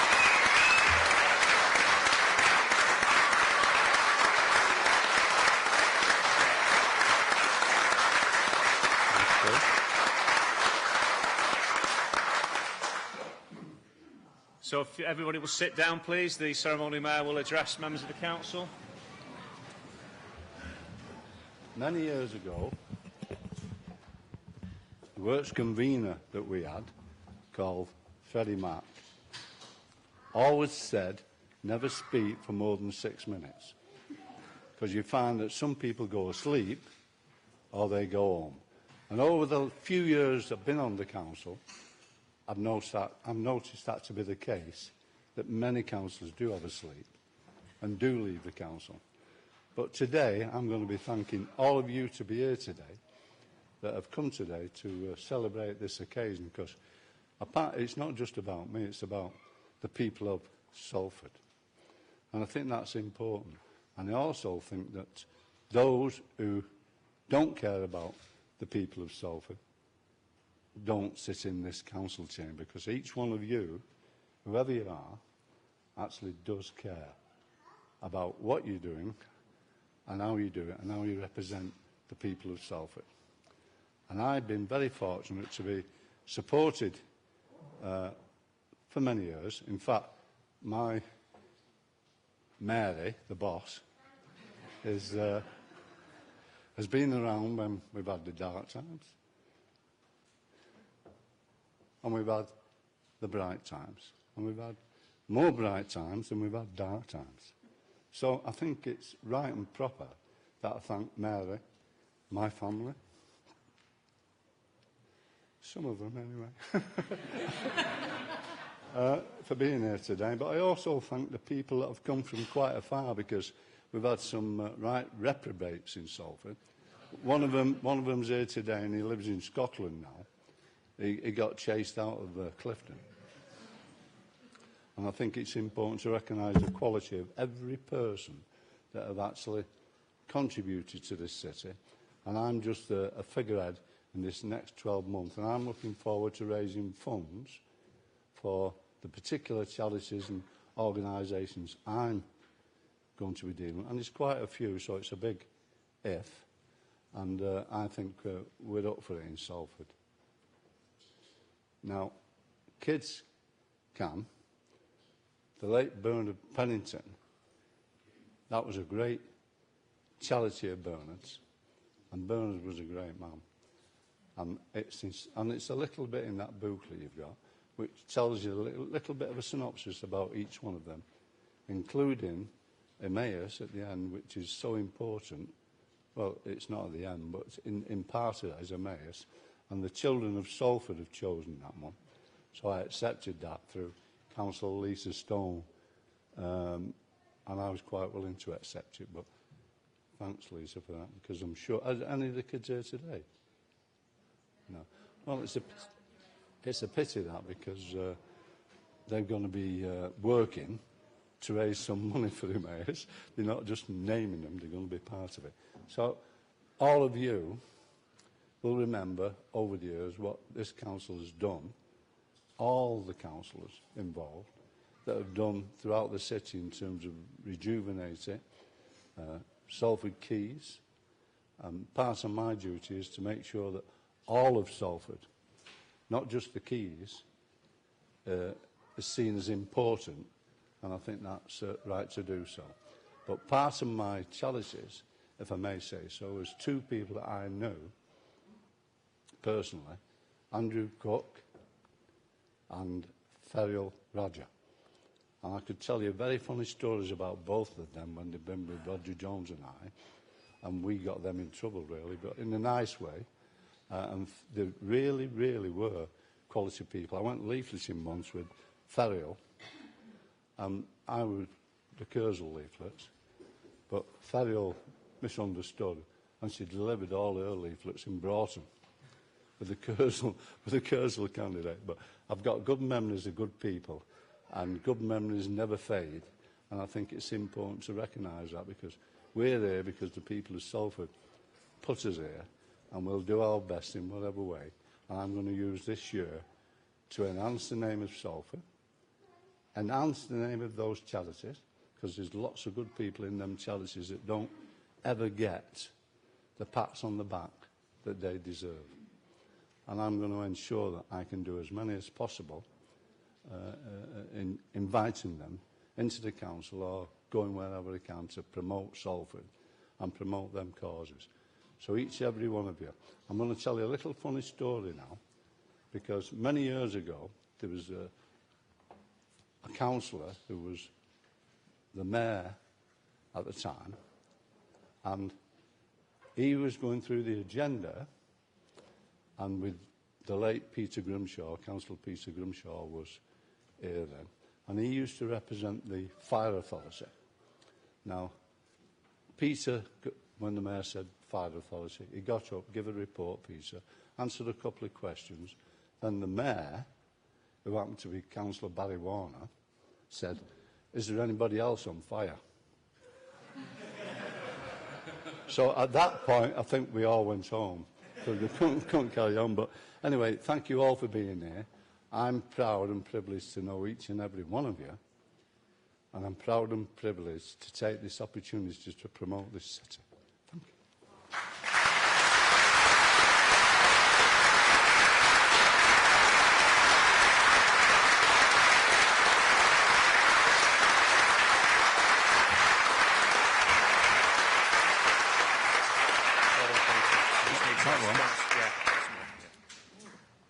Okay, I'll do my first little bit, and I'm going to call upon Councillor Graham Compton to move the motion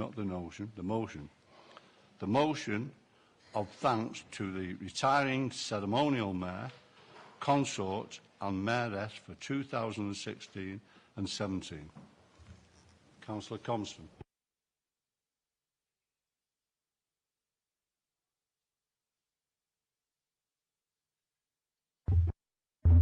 Yeah, thank you. It gives me great pleasure to move the motion of thanks to the retiring ceremonial mayor, consort and mayoress for 2016. How quickly the year has gone. It seems no time since I stood here last year moving the motion to appoint Karen. I said then to Karen, "Enjoy yourself," and she's certainly done that. I have one little anecdote that I must tell you about.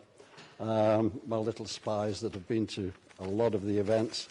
But I won't bore you with all the stories, but I must tell you this little one. Karen got invited to judge the Salford Community Orchard Pie Contest and complained afterwards of feeling rather full. I don't think she understood you to taste them, not eat them all, Karen.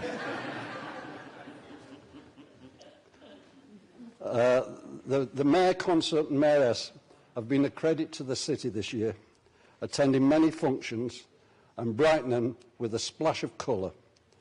May there always be a ceremonial mayor, enriching every ward in the city and being well received by the residents. It's an historic position, so British, that people welcome. I must thank the hard-working fundraising committee that has done so well for Karen's chosen charities. Finally, I welcome Karen back as a ward councillor colleague to my world of potholes and planning applications. You, your consort and mayoress, have a lifetime of memories that you can look back on with much pleasure and take satisfaction from a job well done. We say a humble thank you to you all. Thank you, Mr. Mayor.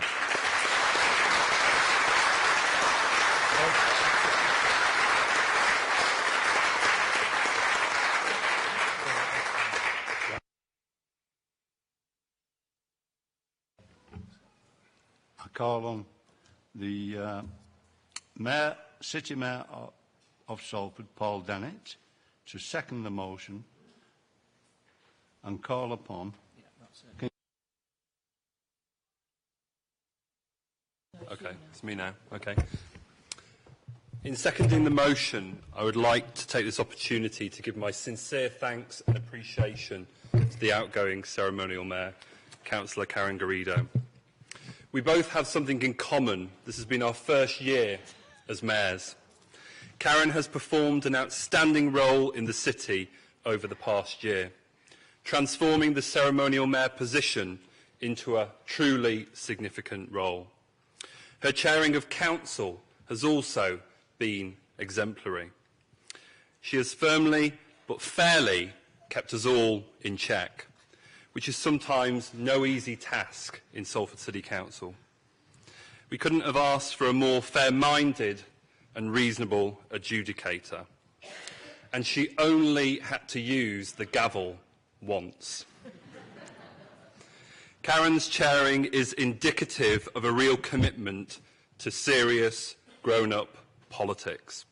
And despite our political differences, it is always a pleasure to come across a mature, community-minded politician such as Karen. Karen is truly dedicated to achieving the best for those that she seeks to represent and serve.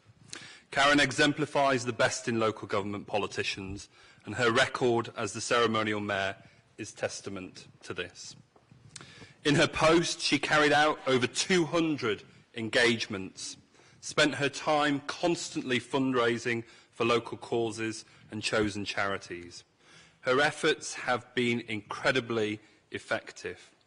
She has raised £20,000 for local communities, providing for specialist equipment to assist disadvantaged children in completing their Duke of Edinburgh awards, enabling the Earlham and Caddishead Disabled Group to refurbish their facilities at Preston Hall, and helping dementia patients to travel to dance in the Winter Ballroom in Blackpool. In hosting local businesses and potential investors, Karen has created numerous opportunities for the city to develop new opportunities for economic growth in the city of Salford. And astonishingly, through these meetings with local businesses, Karen has been able to successfully introduce and deliver a new family room at Salford Royal, a real feat for the city of Salford. Now, as many of you know, I often lambast the Tories' record on the economy. And you know it's true, because Karen has significantly overspent her ceremonial mayor's budget this year.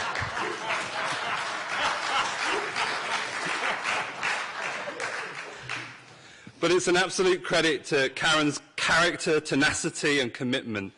The vast bulk of her activity has actually been self-funded and self-financed out of the goodness of her own heart and devotion to our great city.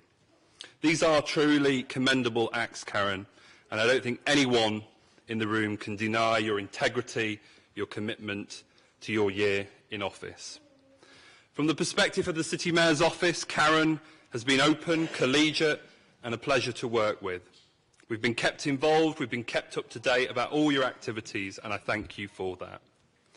And I'm sure I've put £1 or £2 on over this year, partially because of the cakes and treats which you keep passing down the corridor to the City Mayor's office. And Karen, in many respects, has left some big shoes to fill. But I'm absolutely convinced that Councillor Peter Connor will rise to the challenge. Thank you for your efforts, Karen, over the past year, and I wish you all the best for the future. Thank you very much.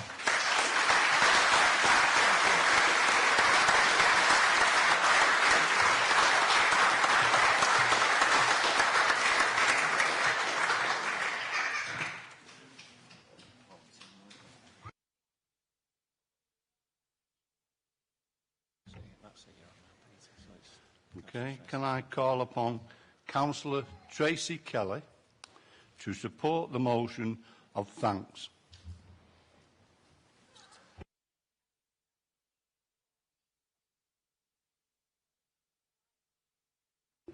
Yeah, we're on. I'm not sure how I'm going to follow that, Karen.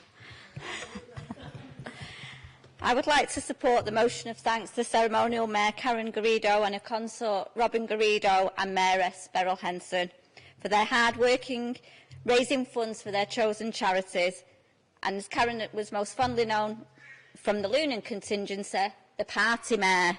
Yeah. I wish them all well in their future endeavours, and I am sure they're now ready for a well-deserved rest and maybe even a holiday. On behalf of myself and your fellow councillors and friends, please accept our vote of thanks, and I put this motion of thanks to the members of the council for confirmation. Thank you.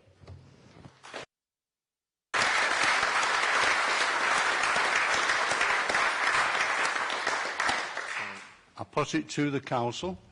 Do you agree with the thanks and the confirmation of that motion? Thank you. So we're now coming to the point where the ceremonial mayor will present the retiring ceremonial mayor, Councillor Karen Garrido, and the retiring consort, the mayoress, Councillor Robin Garrido and Mrs Beryl Henson, with a replica of the mayoral badge.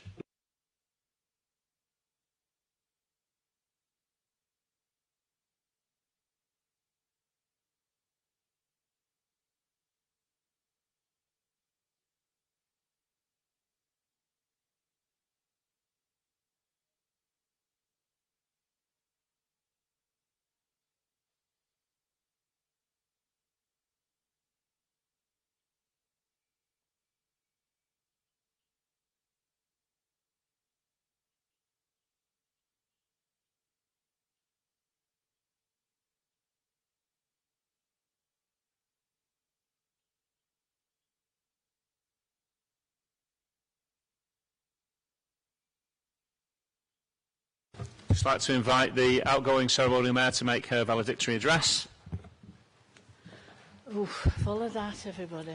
I have thought long and hard how I could sum up my year of office. There's no better way than saying, I had a ball. I loved every minute of it, and there were lots of laughs and, of course, a few tears. I'm a real weepy, so sorry about that. After more than 40 years in public life, I thought I knew what to expect, but nothing quite prepared me for the responsibility of representing this great city as their first citizen.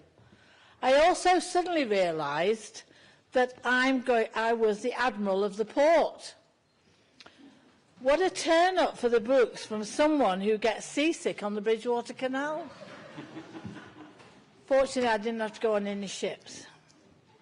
Looking back over my year, you would have thought that some of the greatest support, who would have thought that some of the greatest support would have been from my political opponents for so long? What a great example this has been for the importance of our city of an independent ceremonial mayor. I am pleased to thank the City Mayor not only for his very, very kind comments today in seconding the vote of thanks, but also for his exceptional support to me over the last 12 months. May I also thank my fellow colleague, Councillor Compton, for his very kind words and the bit of amusing anecdote. Together with those of Councillor Kelly, thank you very much indeed, both of you. Thank you. Another example of the importance of the independent ceremonial mayor has been the myriad of people and organisations throughout Salford who have welcomed me, supported my charities, and who have been able to welcome into the Mayor's Parlour. I have received very, very many kind invitations, but at the end of the day, I could only attend 563 appointments. And I'm glad you said this, because what I'm saying now, there's not enough hours in the day to do any more. And of course, I require a bigger budget. Out of those events, it is impossible to name them all. Otherwise, the tea that's waiting downstairs will become breakfast. I could not have been more impressed by our community spirit. The true spirit of Salford has certainly been brought home to me by the many people that we have met. Two events in particular remind me of the history of our city. The 10th anniversary of the Battle of the Somme, including the Battle of Thiepval, where so many of Salford pals died in one day. The other was Mr. Thomas, who visited the parlour to receive the Order of the Lion d'Honneur, that's it, in other words, the Legion of Honour, from the people of France in recognition of his bravery during the Second World War. During my visits to the 63 schools throughout the city, I quickly found out that the same 4 questions were asked at each school. Am I rich? Do I live in a palace? How old am I? And have I met the Queen? My consort, Robin, was asked by one young lady in the school in Salford if he had a Lamborghini. And when he said no, she just walked away and left him. That tells a lot, doesn't it? Yeah. It might be the Lamborghini next, I don't know. During these visits, I received many pictures and cards, which I will always treasure. But could someone please explain to me how a polar bear turns up in a nativity play? One of my goals was to bring, at the beginning of my year, was to open up the Mayor's Parlour to as many people as possible. I'm pleased to say that as of last night, I hosted 597 people in the parlour, including a very moving visit from the young carers of Salford, as well as the Consul General of China and the Bishop of Bolton and our town twinning friends. Another thing that has made me proud of Salford is not only our current residents, but those from around the world who have aspired to become citizens of our great city.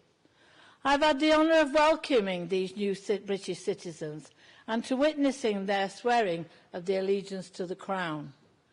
Another example of the true spirit of Salford is the number of people and organisations who have given of their time, skills, money to benefit my nominated charities. I am humbled that even in these difficult financial times, we have managed to raise £42,500. This has enabled us to provide a fully equipped family room at Salford Royal at the Haematology Ward, 16,000 to Kidneys for Life, also at Salford Royal, and as the City Mayor has said, a community chest of 20,000, which has already enabled grants to be given to 45 individuals and groups. To those of you who have helped me to raise this money, from Councillor Mullen's 70 to 80s night at the Rock Hotel and Councillor Bellamy's hot pot.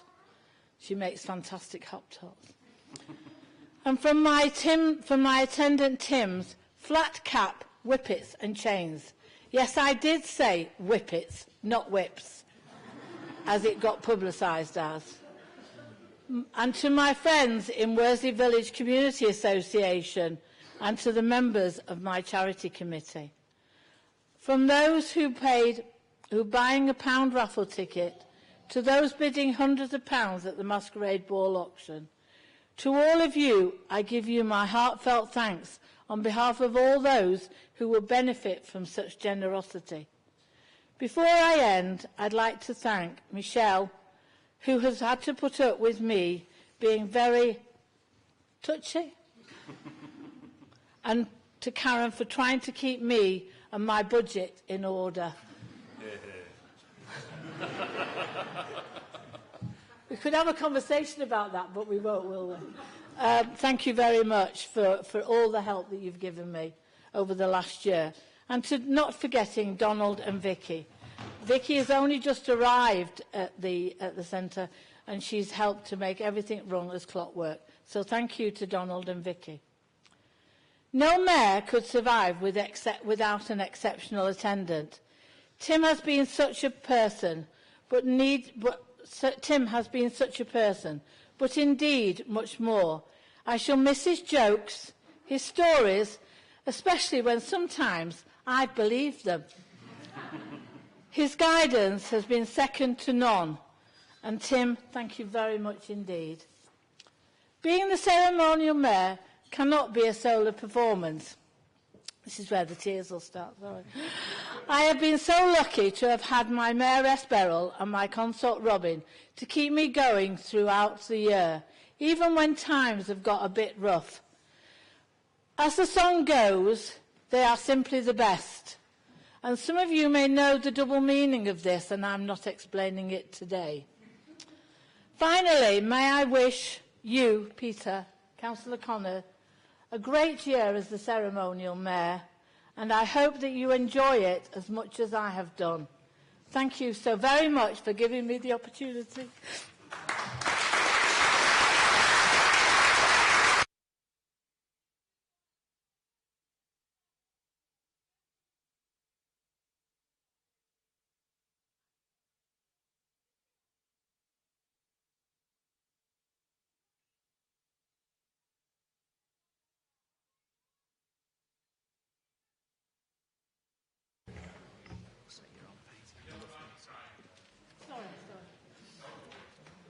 That's very difficult to follow, that, isn't it? On a personal basis, it's very right. Everything that what Karen says is actually a fact, and I think the tremendous amount of hard work that Karen's done, Robin and Beryl, is something that City can be proud of and will be a legacy for others to enjoy. So thank you, Karen.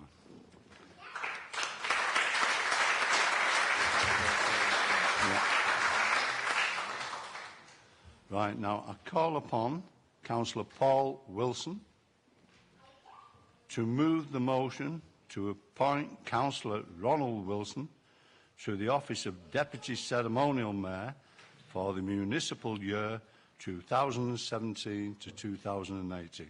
Councillor Paul Wilson.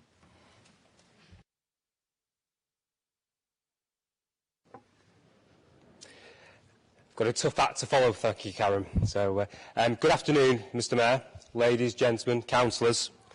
It gives me great pleasure to move the motion to nominate my colleague, my friend, and the man who inspired me to become a politician, Councillor Ronnie Wilson. My dad is a proud Salfordian, born, raised, now in part of what was the Langworthy ward.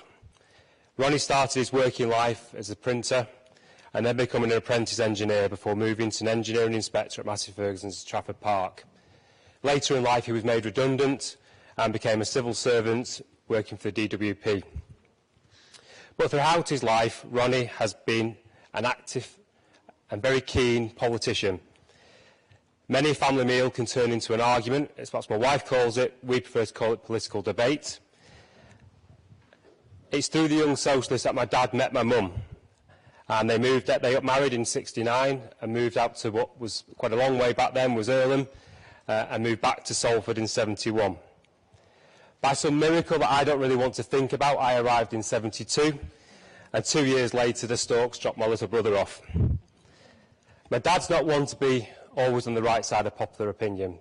I'm told back in the '70s he campaigned actively to stay out of the EU. He was also on the wrong side in 2016 as well. As you can imagine, raising a family in the '70s was no easy task. My parents had to contend with a 3-day week, my dad being on strike, etc., and it took years for them to recover from this. Fast forward to the Thatcher years, and my dad made damn sure we were involved in politics. He dragged us along to CND rallies, he dragged us along to anti-war protests, he even invited the miners to come and have tea with us. My dad was first elected as a councillor when I was still at primary school, and he introduced me to canvassing in '83, and we all know how that went. But it was a great year in Salford, and with his tenacity and the infectious teamwork that we created in Salford, we returned Stan Orme as our first Labour MP for Salford East. Over the years, some will say Ronnie's politics have changed, But those that know him well will know that he's a dyed-in-the-wool socialist, and he believes that democratic elected office is the best way to make a difference, and will do everything within his elected responsibility to make a difference and improve the lives of those people that live in Salford. I'm confident that Ronnie will make an excellent Deputy Mayor for the City of Salford, and I wish him well in his term of office. Thank you.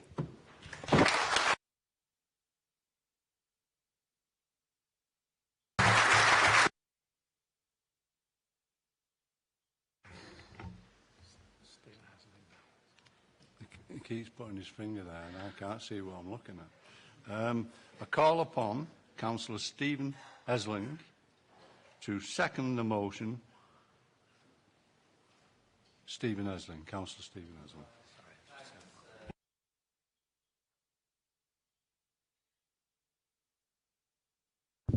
Obviously, it gives me great pleasure to second this motion for Councillor Ronnie Wilson to be the Deputy Ceremonial Mayor for 2017-18.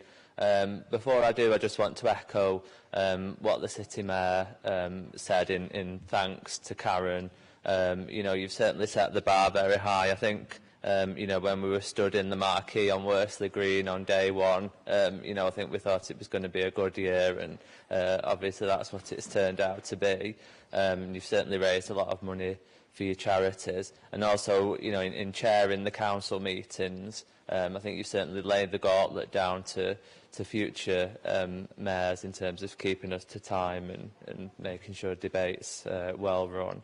And also just to congratulate Peter as well on becoming the mayor. I thought he made an excellent maiden speech as the mayor, and showed his breadth of experience and passion for this city. And I'm sure, you know, he'll be an excellent advocate for this city over the next 12 months. It gives me great pleasure to obviously second Ronnie. He's been a great support to me over the nearly 4 years now that I've been a councillor in Weaston Seedler. You know, as Paul said, he comes from a proud socialist tradition. You know, obviously the role of mayor comes to people who've given a lifetime of service to this city, and that's certainly true of Ronnie, and to Pat as well, who'll be his deputy mayoress this year. Both of them, you know, right back to the 70s and before, when Ronnie previously served on this council, have been advocates for the people of Weast. You know, whether that be about improving the environment or housing issues that people have got. There are many people across the ward who speak very highly of Ronnie and the work he's done. So I know that obviously during this year I hope he has a great time in supporting Peter. He's served on many committees in this council, and I know he's got the experience to be a great deputy mayor, and you know, gives me a great pleasure to nominate him for this role. Thanks.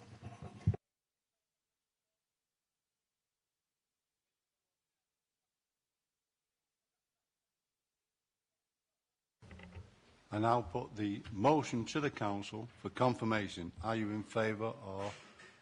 Aye. Right. Good. That's got that bit done, and welcome, Ronnie. I know I'm going to enjoy working with you. And some of the tales you've got to sell. Okay.